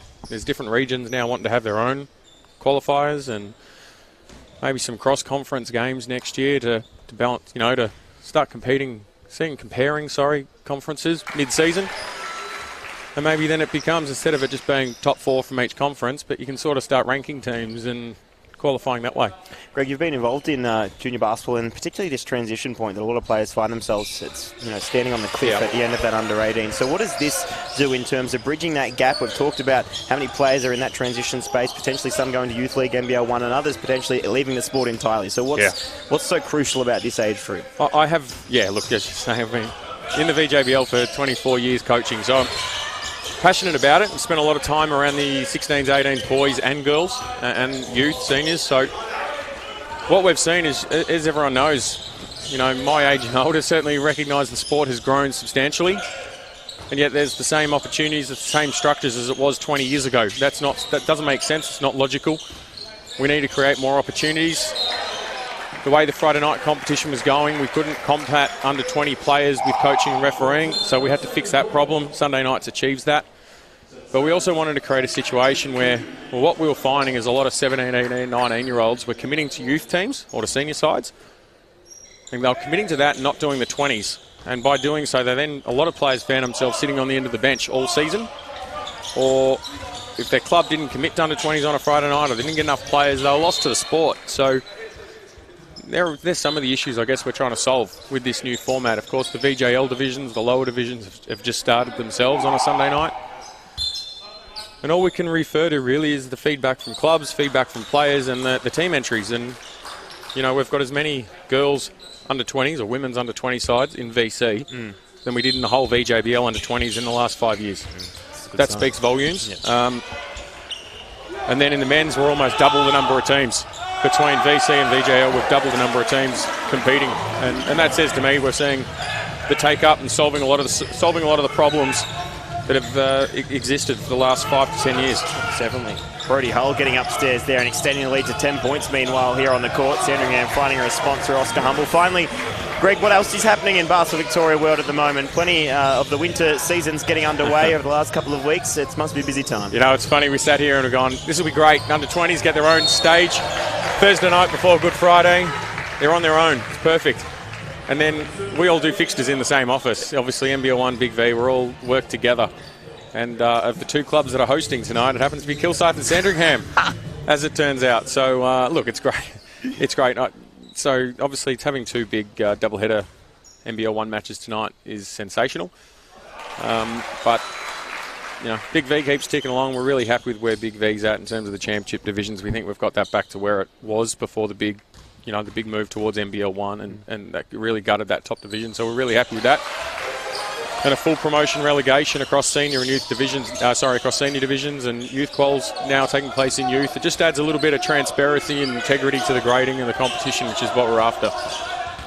Most definitely. Well, we are loving seeing everything that's happening there at BVHQ, and Greg Jeffers, who heads up leagues and competitions, is a big man responsible for all of that. So you're doing a wonderful job, Greg. And thank you for your time tonight. I hope you enjoy the rest of the hoops. No, thank you to both, and thanks to everyone for tuning in. Hopefully we enjoy the game. Look like we've got a good one. Yeah, we've got a good one indeed. So Sandringham just trailing by 10 points here, 37-27, a minute and a half remaining here in the second quarter. And it's Veneziano at the free throw line for 2. And Beth, just before you left, we saw the momentum swing firmly in favour of the Cobras. They're continuing that scoring trend. So Sabres looking to keep things ticking over and stay within touching distance now. Yeah, and Jamie C from Sandringham just picking up his third personal foul a few minutes ago. So in foul trouble there for the Sabres here in this second quarter for Jamie C.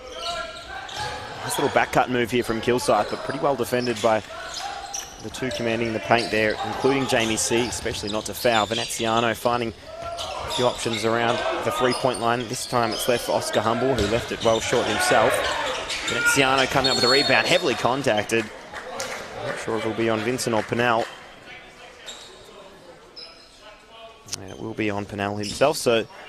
That's his third personal as well for Pennell. So a couple of players on 3 fouls there, one for Sandringham, one for Kilsyth.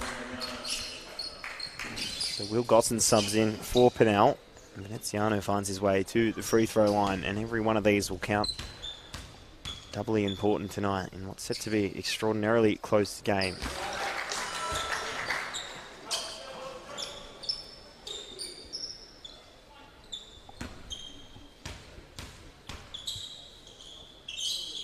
Kilsyth have broken the line here, but it won't matter because Veneziano will hit both free throws. And just like that, brings it back to 6 points, which is where we saw ourselves just a couple of minutes ago when the timeout was taken by Sandringham. 1 minute to play here in the first half. It was Chase Vincent, kicked around to Tong, now in the hands of Will Gosson. Back on that left hand, it was one who'd think he'd be able to finish, but Jamie C doing enough, comes down with it, kicked across here, but a little loose on the handle. And the pass didn't come out of the hand the way he intended to. A nice pass to Gosson, and Kilsyth able to exploit the turnover for 2 points. What will the lead be like here at halftime for the Cobras? Sandringham bring it back within just a couple of possessions. Let's find out. They go baseline this time. Tong commits the foul, and Oscar Humble will count the 2. We'll have one extra to come.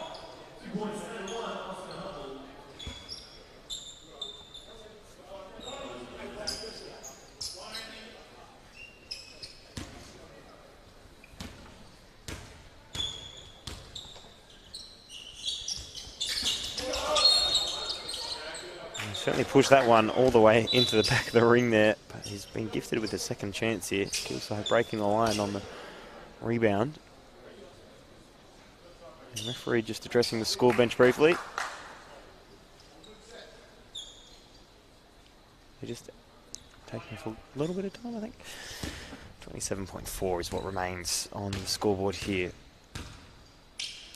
Humble much more comfortable on that second try to finish the three-point play, so that he does. 5-point game here, 39-34 in the hands of Brody Hull. Finds Tong, is he the shooter?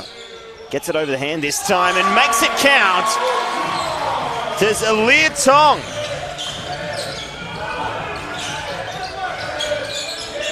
Five seconds remaining here. Veneziano's going to have to get busy. Finds an option, and it was well past to Oscar Humble, who in the mid-range gets the 2 points to go. And with the Cobras managing to pull the ascendancy out in this second quarter, the Sandringham Sabres will be pleased to see that 2 points fall and really set up a tantalising second half here. 2 minutes for the coaches to have a think about it, Beth, and for us, How did you see that first half? Yeah, look, again, Isaac Gosson leading the scoring with 14 points for Kilsyth. Kilsyth really did take control. Sandringham did well to get it back to within 6 points in those last couple of minutes. But that 3-point by Tong right at the end there really showed that Kilsyth can make it under the basket and from outside as well. So they'll definitely be a threat in this second half for Sandringham. It would be fair to say what we saw in the first quarter, where Sandringham managed to maintain the lead for the first quarter and a half. If they can pull out what they were doing there, of course, Kilsyth have made adjustments, and Isaac Gosson has really found his feet. So firstly, they need to adjust defensively to get on top of that. Other scorers that we're seeing from Kilsyth, we've got Isaac Gosson on 14, as you mentioned, and then Brody Hull. He's another one that will have the Sandringham defenders' hands full. Of course, Harry Nielsen doing a big job defending the perimeter, defending the paint, but who's going to be defending the perimeter with some three-point baskets falling for the likes of Aaliyah Tong? Isaac Gosson looking pretty comfortable from out there as well. Chase Vincent will be taking some threes as well, so they need to maintain a consistent defensive front across the board. Kilsyth showing their weapons in that second quarter.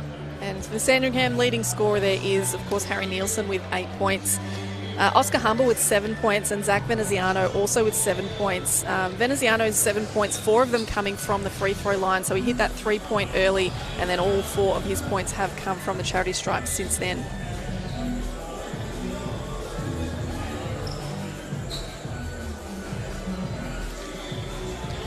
Nice atmosphere here this Thursday night, as Greg Jeffers was telling us. Both teams hosting NBL 1 tonight at their home floor, so of course many of the local club supporters will be attending that, but it's great to see some families and friends represented here tonight to enjoy the under-20s VJBL VC action here. Championship game live in the northeast of Melbourne. 2 teams from the Eastern Conference here in Kilsyth and Sandringham playing it out for championship glory here. Kilsyth in a position to go on here, 42-36, a 6-point lead. Can they build from that? These next 8 minutes might be determinative. They call it the championship quarter for a reason. Let's find out what plays out here. It will be Sandringham with the opening possession. Veneziano will get the start here in the second half. The coach is liking what he's delivering so far.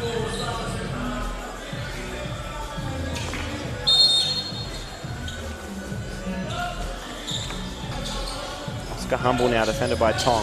Back to Veneziano. Nice pass finds Nielsen. He needs to finish that, but on the putback gets it to go for 2. Draws it closer to a 4-point game. He'll continue exploiting his height. He's clearly oversized on those defenders from Kilsyth.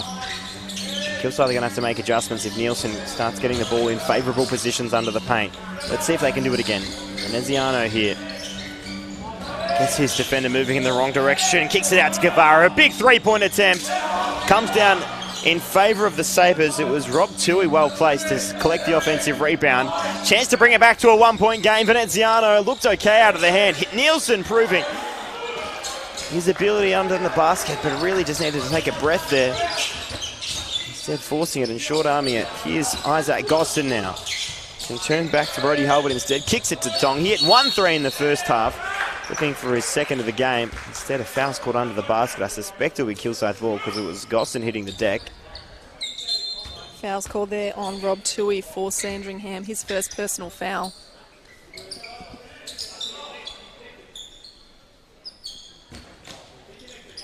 Waite will inbound here. That Gosson, ball in hand, leading the scoring for the night. On that right hand, kick it back to Brody Hull now. 3-point attempt is good. The defender was there, but it didn't affect Brody Hull's 3-point attempt. Had 18 points to lead the scoring 2 nights ago. And it's finding himself well and truly in the mix again here tonight. As we mentioned, he was part of that Vic Navy gold medal winning under-20 championship team in February. And Sandringham get the buckets there. Luca Cavara with the score under the basket for Sandringham. Will Gosson can turn back and find a shooter. Wouldn't fall though, so Sandringham need to see a few more of them. 5-point difference here, 45-40. Sabres get the stop. Here's Veneziano. Oh, really nicely negotiated. Had to finish, but couldn't. Left 2 points behind after some brilliant handling. Aaliyah Tong now will hand off. Brody Hull. He slides into the end of the court and will have to quickly get back to his feet. Veneziano is fouled by Caleb Waite.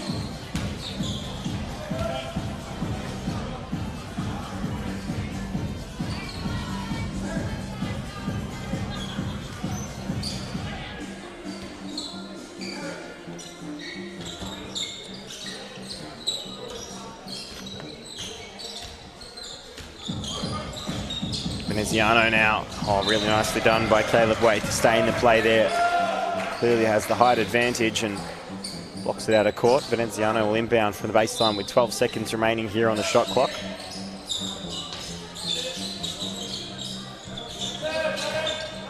So here is again entirely defended with 7 on the shot clock. Passes it cross court. Nice skip pass. Finds the shooter there, Oscar Humble, but it was well done by Will Gosser on the closeout. 2 free throws to come though for Nielsen underneath. That'll be the 3rd personal foul for Brody Hull for Kilsyth as well. He will sub out with Kieran Maroney coming into the game for Brody Hull.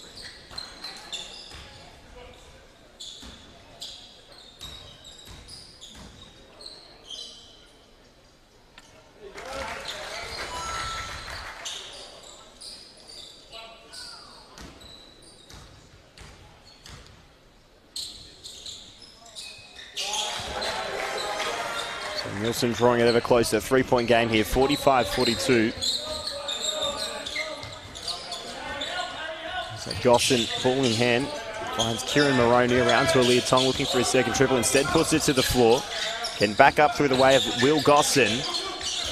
Ooh, they forced the travel there. Nothing whistled though. Came down with it, but referee determined it was knocked loose. And Nielsen will pick up the rebound. Missed shot of Aaliyah Tong. He's just trying to get himself going again from beyond the arc. This time the triple will fall for Luka Kavara. And with that, Beth, it's a tied ball game. We are all tied up again. 45 apiece, just under 5 minutes remaining in this quarter. And from one Gosson to another, but neither can score. In the hands of Kavara now, pushing it down the floor. Tong was there to create some defensive pressure. Tui had it initially, now Veneziano. Ball on the left hand, trying to cut his way to the basket. Yeah, there was enough contact there. It forced him out of court, and that's where he ends up.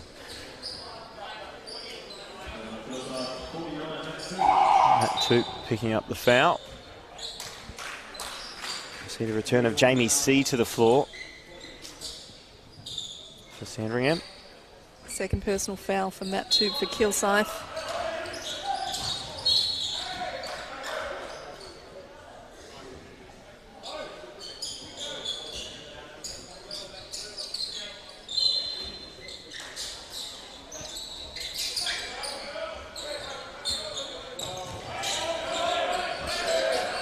Here's Veneziano. Finds Jamie C. Step back through on the left hand.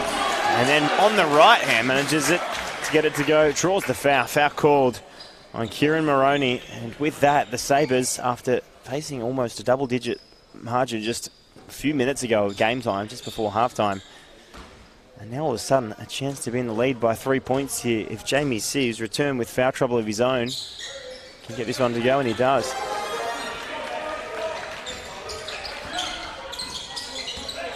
Cobra's all of a sudden facing some pressure of their own. He's a man who needs to find his mojo again. Kicked out, 3-point basket, wouldn't fall for Matt Toop, and all of a sudden, Kilsyth's offense looking like it needs to get through a few sets and find some open shooters.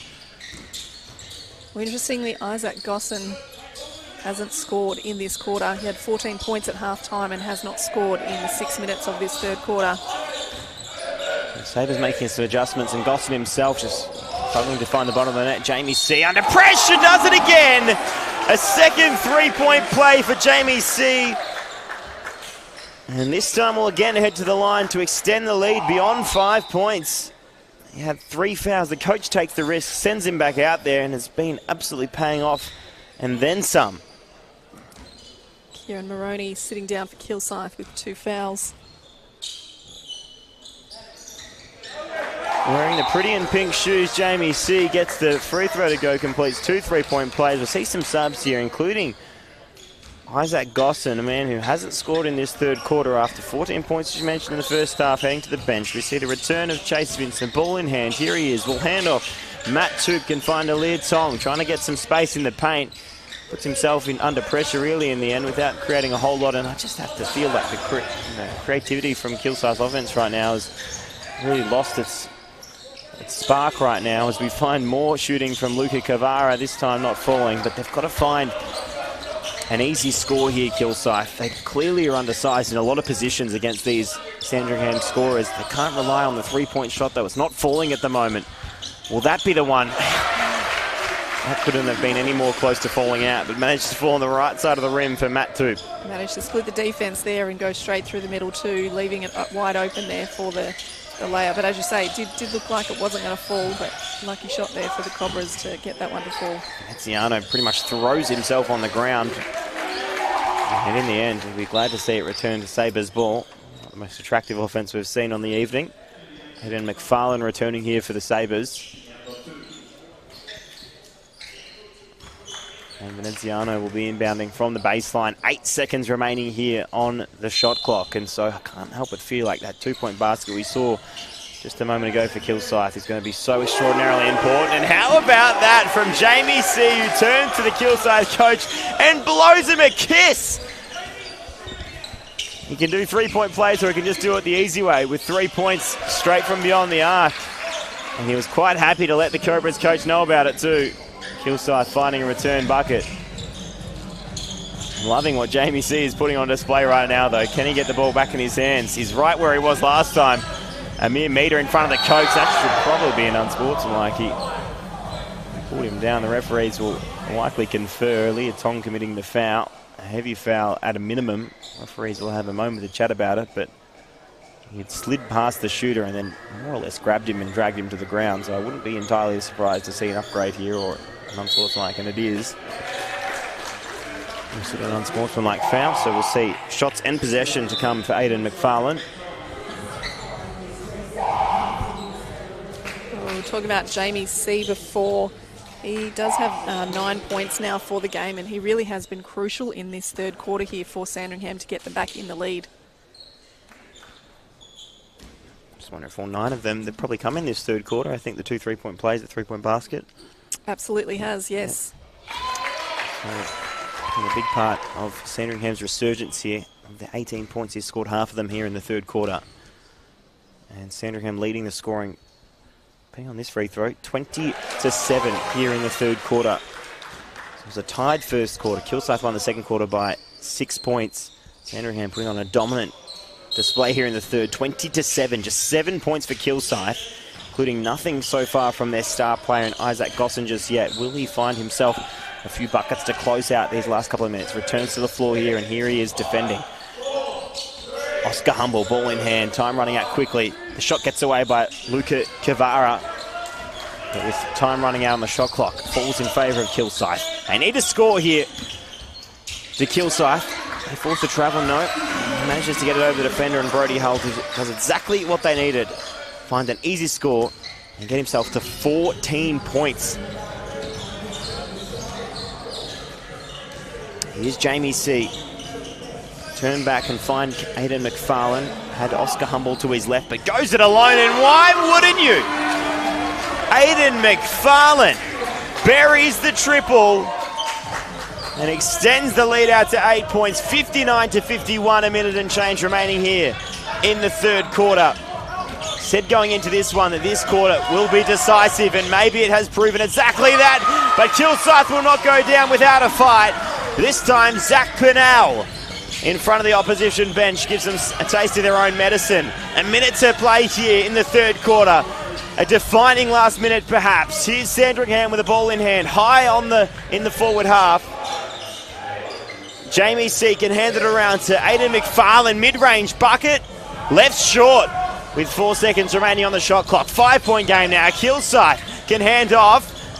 No foul call, but the 2 points will count. All the same here for Zach Purnell, who's making that offensive connection, and what was an 8-point lead is back to just 3. 56-59 here. 1 possession separates. A pretty obvious foul will lead to 2 free throws here. A costly one and completely unnecessary too. Jamie C will be heading to the line for 2. And he's pretty composed with his shot tonight. A foul there's on Caleb White for Kilsyth, his second personal foul.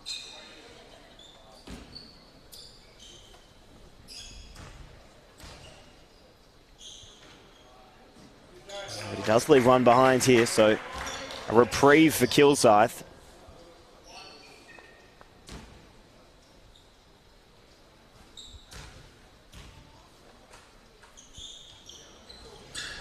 Both of them behind. Okay, so that's interesting. 3 points. The margin still remains. Oh, he's travelled.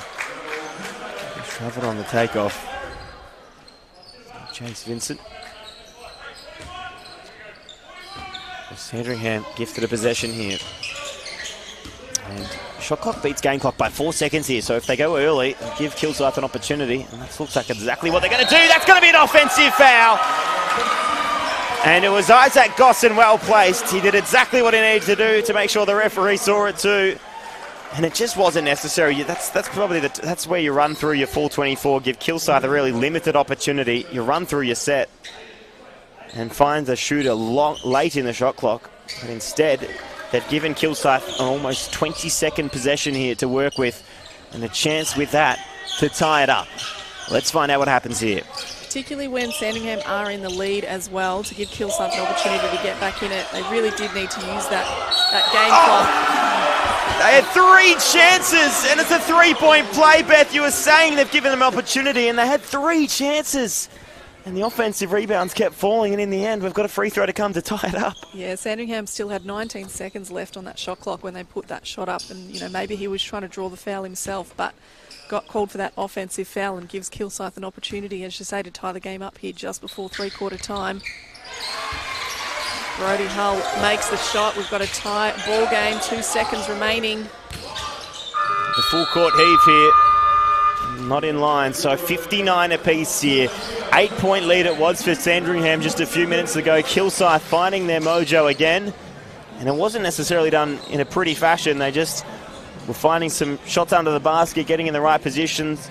Sandringham missing some of the shots they were hitting earlier in the quarter. There wasn't any secret sauce to it really, but they found their way back into the game, and perhaps a couple of errant decisions from Sandringham down the stretch there gives Kilsyth a platform to make a charge here in the final quarter. 59 apiece. As you said, Tyson, that third quarter, you know, they call it the championship quarter. Sandringham did a really great job to get back into it after being down at halftime 42-36.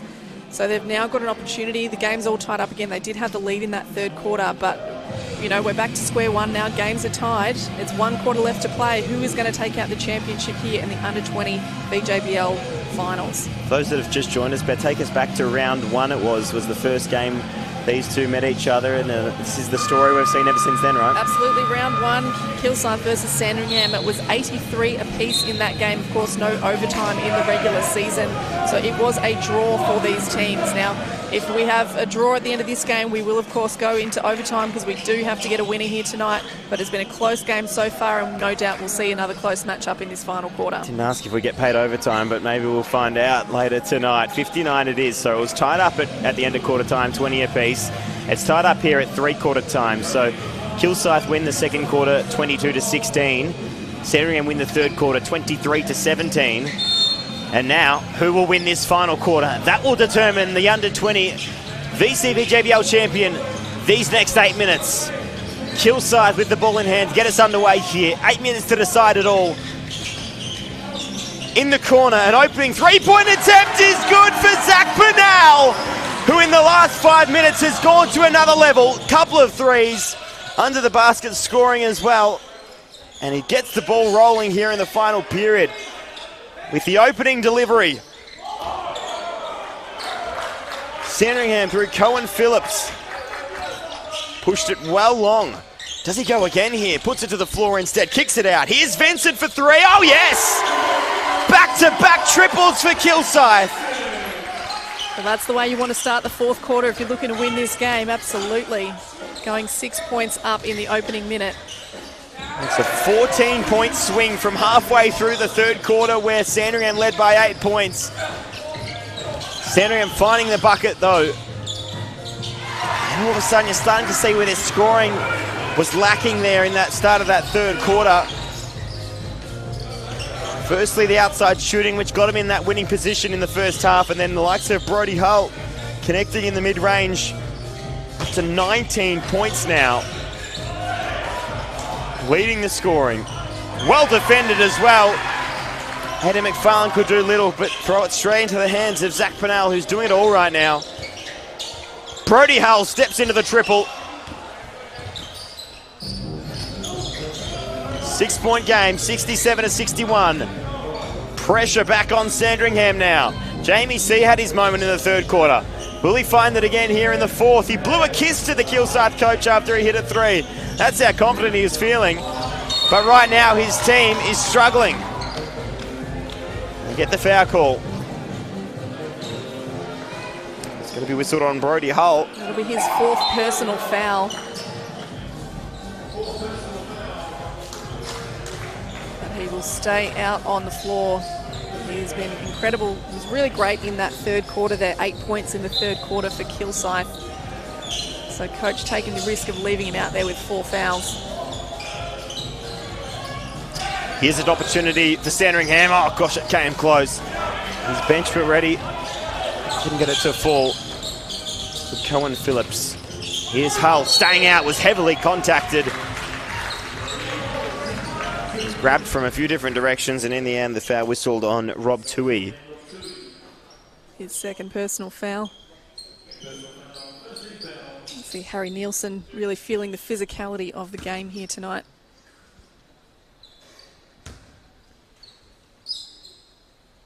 He's looked dominant at moments, Nielsen, but he's going to have to find that again here in the last 6 minutes. You'd like to see them go inside to him, maybe send him to the free throw line if you can draw contact. The outside shooting not happening right now, and while it's in this margin, it's not beyond the asking to find your scoring through the paint. You don't need to rely on your outside shot just yet. So do they go into Nielsen, who's got the size on his defender in Alia Tong? But instead, it's another loose carry from Oscar Humble. The turnover almost committed there by Kilsyth.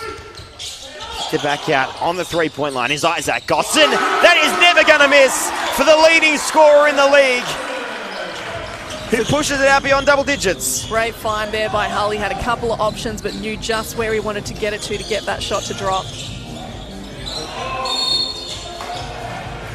I think this might be on Tong trying to match the physicality of Nielsen. Wouldn't be blamed for committing the foul. And it is whistled on Alia Tong. His third personal foul.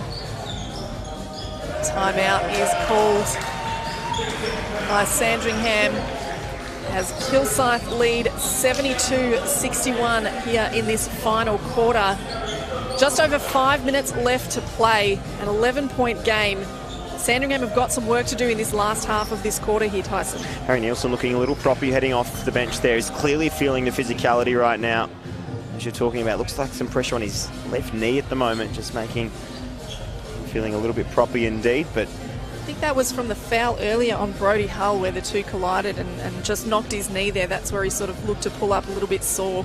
And he has been favouring that other leg since that happened. And yeah, certainly feeling the physicality of the game so far. 72-61, 11-point game it is. Kilsyth Cobras in the lead after trailing by as much as 8 points in the third quarter. Big swing since then. And it's been really through the likes of Brody Hull, and I've loved the performance of Zach Pennell in the last few minutes as well.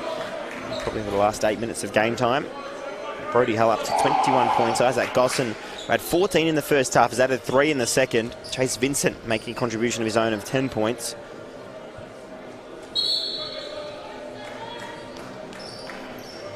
Return from the timeout here, and Sandringham will have the ball after Tong committed the foul on Nielsen. So just saying, is there a chance to go back into Nielsen if he's feeling up to it?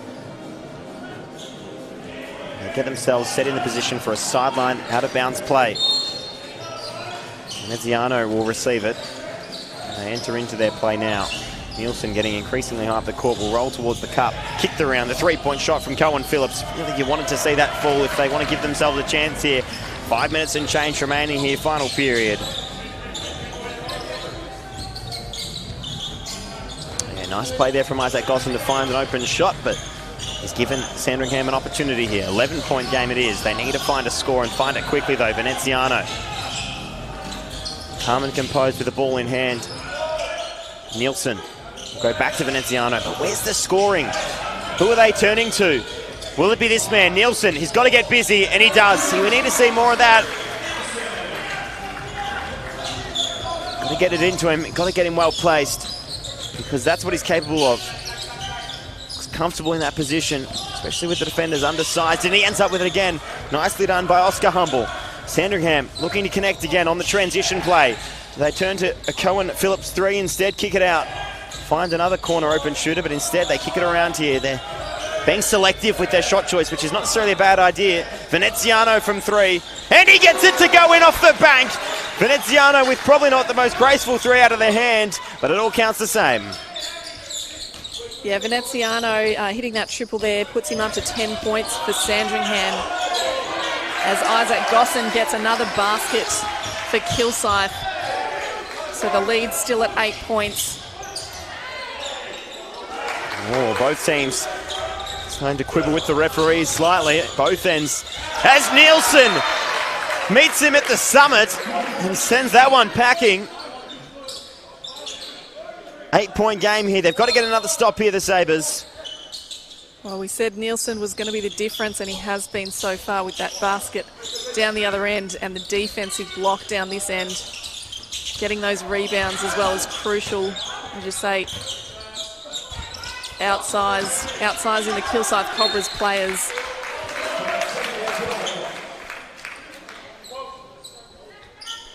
Every single one of these shots from Kilsyth feels like a dagger. If that had fallen for Brody Hull, you just start to wonder if it's getting a little bit beyond the asking.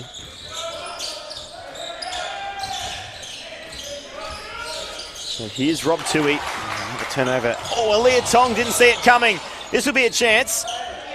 And he does well as Cohen Phillips. So that's potentially a costly turnover. Tong had no idea that pass was coming his direction. Here he's with the ball in hand. 3 minutes to go. 6-point game now. Clock ticking over. Here's Gosson. Tries to find his brother. Will kick out. And Tong buries the triple. So he might have been gifted the turnover at the other end. That'll be for the stats people to determine, but he makes it up with that triple. And Sandringham have a lot of work to do here with 2 minutes 49. The clock will stop. The timeout's taken here by Kilsyth. So it's not always the team in the lead that's taking a timeout in this position. Sometimes you just want to see the clock wind down and get over it with. But maybe Kilsyth just saying, all right, let's take stock of where we're at right now. Yeah, look, 11 points the lead. Just over 2.5 minutes left to play. You know, you'd think they'd be feeling pretty confident. Those shots are dropping. They're getting under the basket. As we said, the defenders for Sandringham, Harry Nielsen, Oscar Humble, they've got to get in there and get those rebounds and get under the basket for Sandringham to get them back into this game. Harry Nielsen with 14 points so far for Sandringham. Zach Veneziano with 10 points. And for the Kilsyth Cobras, Brody Hull leading the scoring with 21. Isaac Gosson has 19. Chase Vincent has 10. And Zach Pennell, who's been crucial in his third and fourth quarters, has 8 points. Aaliyah Tong also 8 points, draining that triple recently as well. It's still anybody's game.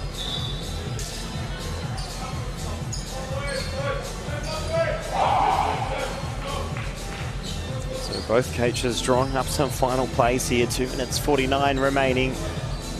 9-point game it is, and it'll be Sandringham will be looking for a bucket straight out of the timeout. They've drawn up the play.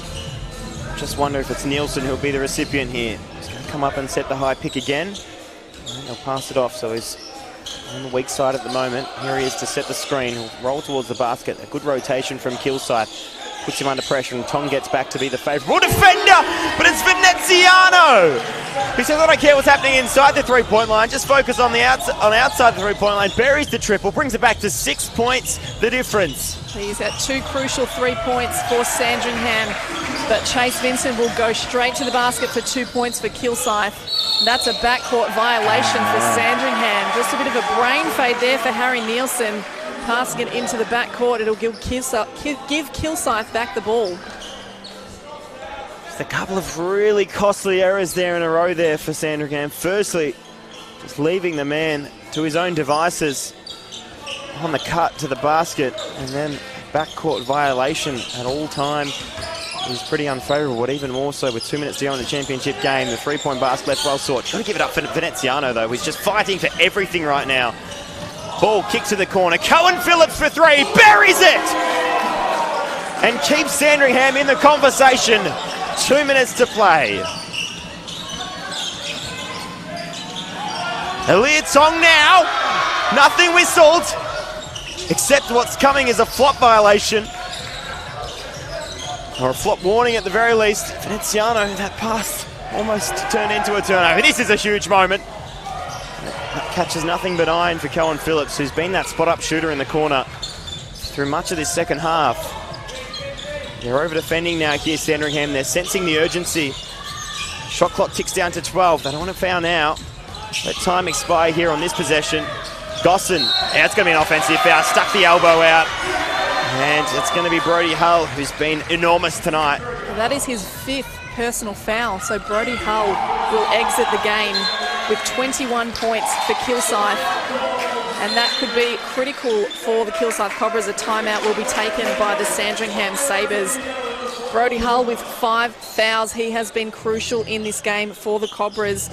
How will they fare without him on the court? It's just a 5-point game now. 1 minute and 18 seconds left to play. Sandringham need to come out and get some scoring action happening quickly here. Nothing to be ashamed about for Brody Hull's performance. 21 points on the night, leads all scorers. Isaac Gosson trailing just behind with 19. The Sandringham fans were pretty pleased to see the back of him, and that just shows the respect they have for his ability, because he has been crucial tonight, as you mentioned, Beth, and with him on the sideline for this last minute 18, just how much of a difference will it make? Just feel with the consistency and the performance of Isaac Gosson throughout the season that they've got enough firepower out there. Elliot Tong's been great tonight as well. The players having their moments. Can Sandringham find a few scores? Will it be Cohen Phillips in the corner? Harry Nielsen inside. Coach drawing up the play here. Got a little bit of view here. All I'm seeing is lines and squiggles. I need someone to translate for me. Zach Veneziano also a threat from outside the 3, so Kilsyth need to make sure that they're defending that 3-point line in this last minute. They don't want to let Sandringham get a triple and get closer to them. 5 points the difference here, 1 minute 18 left to play.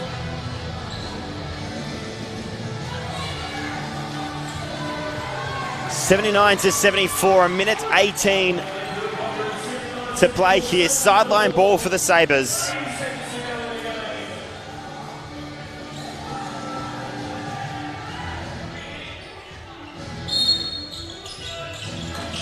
So it'll be Phillips to inbound. Finds Nielsen. Back to Phillips. Nielsen for 3. Pushed it long. Players tangled up here. Who's the foul going to be on? I think it's going to be Sandringham ball. It's going to be Will Gosson whistled for it. And we'll see a sub here. Caleb Waite returning for Kilsyth. Will Gosson with his second personal. So inbound play to come from the baseline for Sandringham. Crucially, that's 4 fouls on Kilsyth for this quarter, so the next one will be in the bonus for Sandringham as well. They want to make sure they're not giving away any fouls here. And it's Veneziano! Similar spot, same result. He is cooking from beyond the arc right now and brings it back to just 2 points, the difference. He's had the trust of the coach all night long and he's proving why, but how about Zach Pinnell's composure? Kilsyth in the mid-range is a match made in heaven tonight. 4-point game. They are on 4 fouls here, so they'll be careful to carry their hands.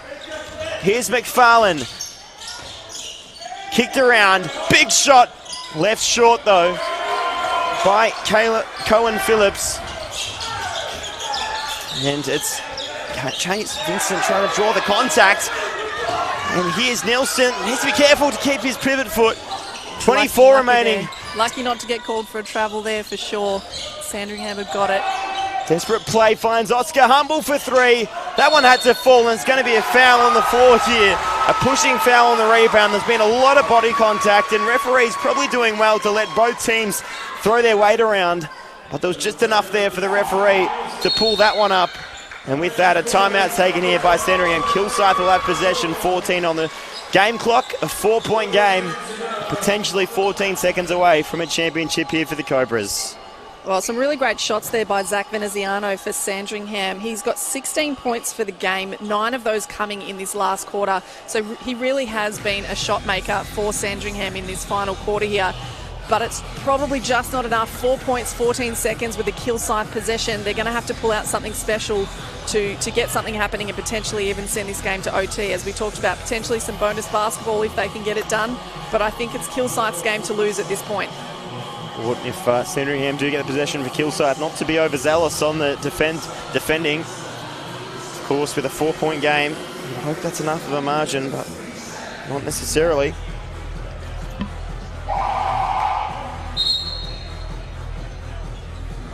So they'll return here with exactly 14.4 seconds remaining here. 81-77 it is.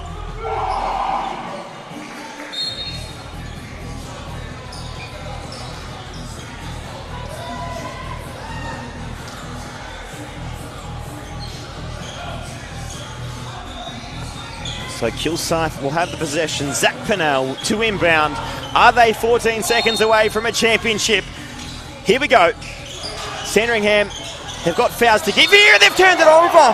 But there's a foul called by the referee, a pushing foul.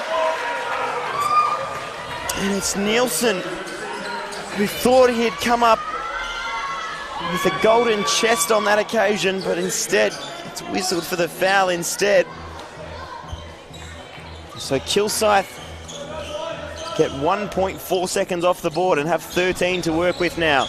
A nice pass over the top of the defenders, and they'll have to commit the foul here. I'll be careful not to commit an unsportsmanlike in the process too. The initial foul didn't have a whole lot in it, but they sort of tangle with each other on the ground. And referee's taking a moment.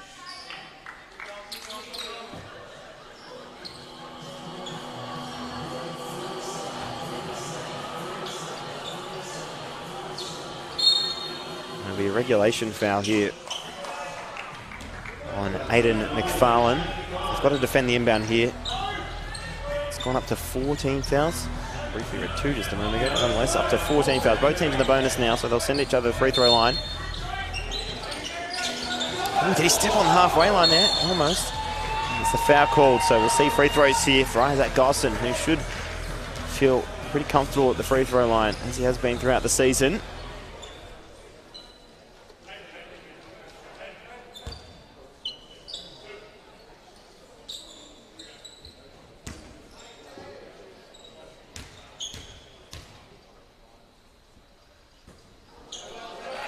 Just the back of the ring on the first. Sandringham get the possession here. As I mentioned, Kilsyth will be very careful not to foul here. Oh yeah, nicely done. Pushed it out to a 5-point game. That should be enough here. 7.1 seconds remaining, down to 4 now. 3-point attempt. Nielsen flies through the air, but in the end, the Kilsyth Cobras run away with it. They faced adversity not just tonight, but indeed throughout the season. But in the end, a team that trailed by 8 points in the third quarter wins by 5, 82-77, off the back of a dominant performance by some key superstars that have made their name throughout this under-20 season, and again showed exactly what they're worth here tonight. The Kilsyth Cobras are the champions, and they defeat the Sandringham Sabres 82-77 in tonight's men's matchup. Beth, how do you summarise that performance? It went both ways at times, and Sandringham looked like it was all going towards them once Jamie C was going there in the third quarter, but Kilsyth knew what they had to do and found a way to get back into it. Yeah, look, we knew it was going to be a close game, and they showed that. Both teams even at quarter time, 20 apiece. Kilsyth had the edge in the second quarter, but Sandringham had the edge in the third, and it was all tied up again at three-quarter time, 59 apiece. Kilsyth came out the winners here, 82-77. Brody Hull leading all scorers with 21 points. Isaac Gosson not far behind with 20 points for Kilsyth. For Sandringham, Zach Veneziano finished up as the leading scorer there with 16 points, 9 of those coming in that last quarter as he hit a couple of those triples to try and get Sandringham back into the game. Harry Nielsen, of course, with 14 points. He was great at both ends of the floor for Sandringham, but it all comes down to this. Kilsyth Cobras are the under-20 VJBL champions here in 2025. We'll be back with the presentations in just a moment.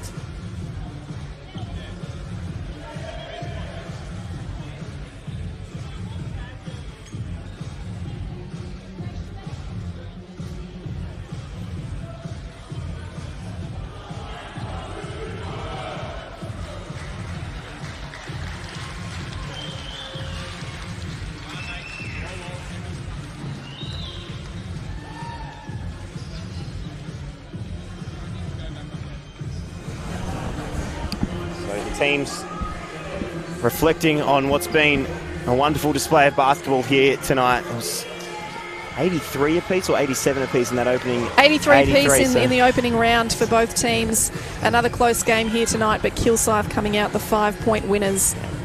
Kilsyth pretty much equaling that total, but Sandringham couldn't get it done in the end. But there was some really solid performances, including from the likes of Zach Veneziano. I thought really solid performance. Harry Nielsen at times showed flashes of what's, I think, to come for him. I think he's going to build himself into a really good basketballer at the senior level.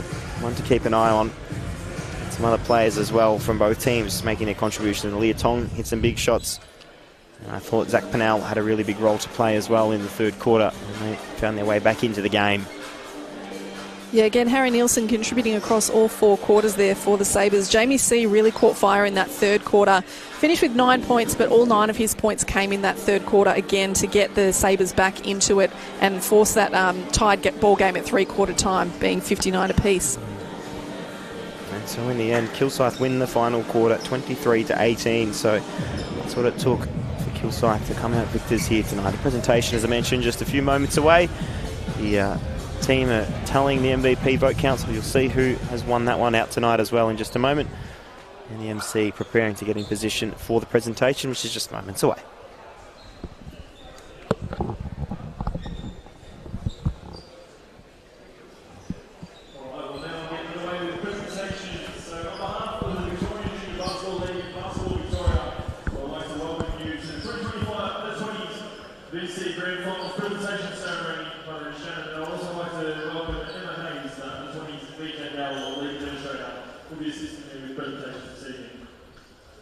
Tonight's grand finalists are both being congratulated on making it tonight, playing off the championship. Before we get underway with the presentations, I would like to acknowledge the volunteers who have assisted throughout the season, including the referees, coaches, team managers, club administrators, and last but certainly not least, all family and friends for their support week in and week out for these players. Everyone can put their hands together.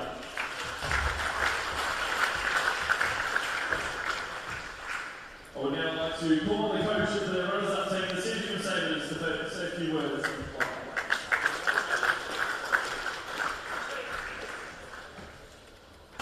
Thank you. Firstly, thanks Kilsyth and congratulations for 2 years in a row. You guys played a super game and we always look forward to playing, so well done and thank you again. To my boys, look, terrific job, fantastic season. You gave it your all out there tonight, and as I said to you before, I'm super proud and really thankful that I've been able to kind of go on this journey with you, so thank you very much.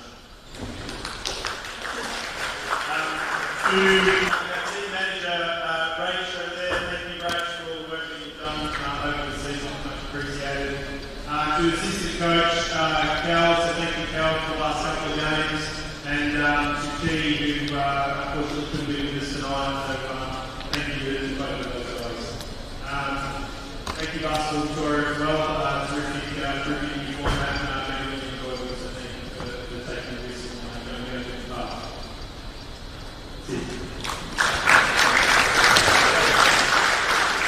Jamie, serious. Thanks, Dave.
Congratulations to the 2025 VJBL runners-up for Sandringham Sabres.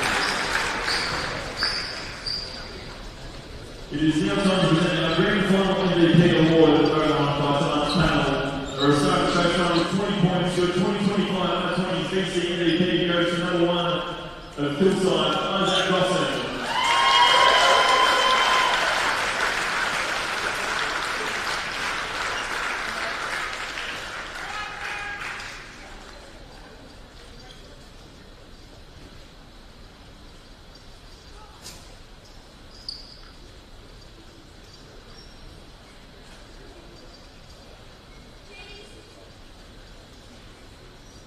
He's going to bring MVP. And we're now pleased on the coach of the 2025 championships winners, Hillside Brothers.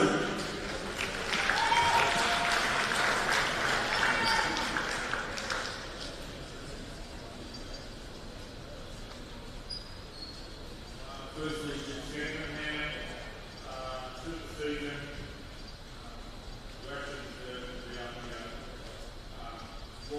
We felt better. At some stage, we've been up here, not tonight, the last 2 years, especially guys that got runners up last year. Your success won't be too far away. Obviously, super effort tonight. We had to work really hard. Hats off to you.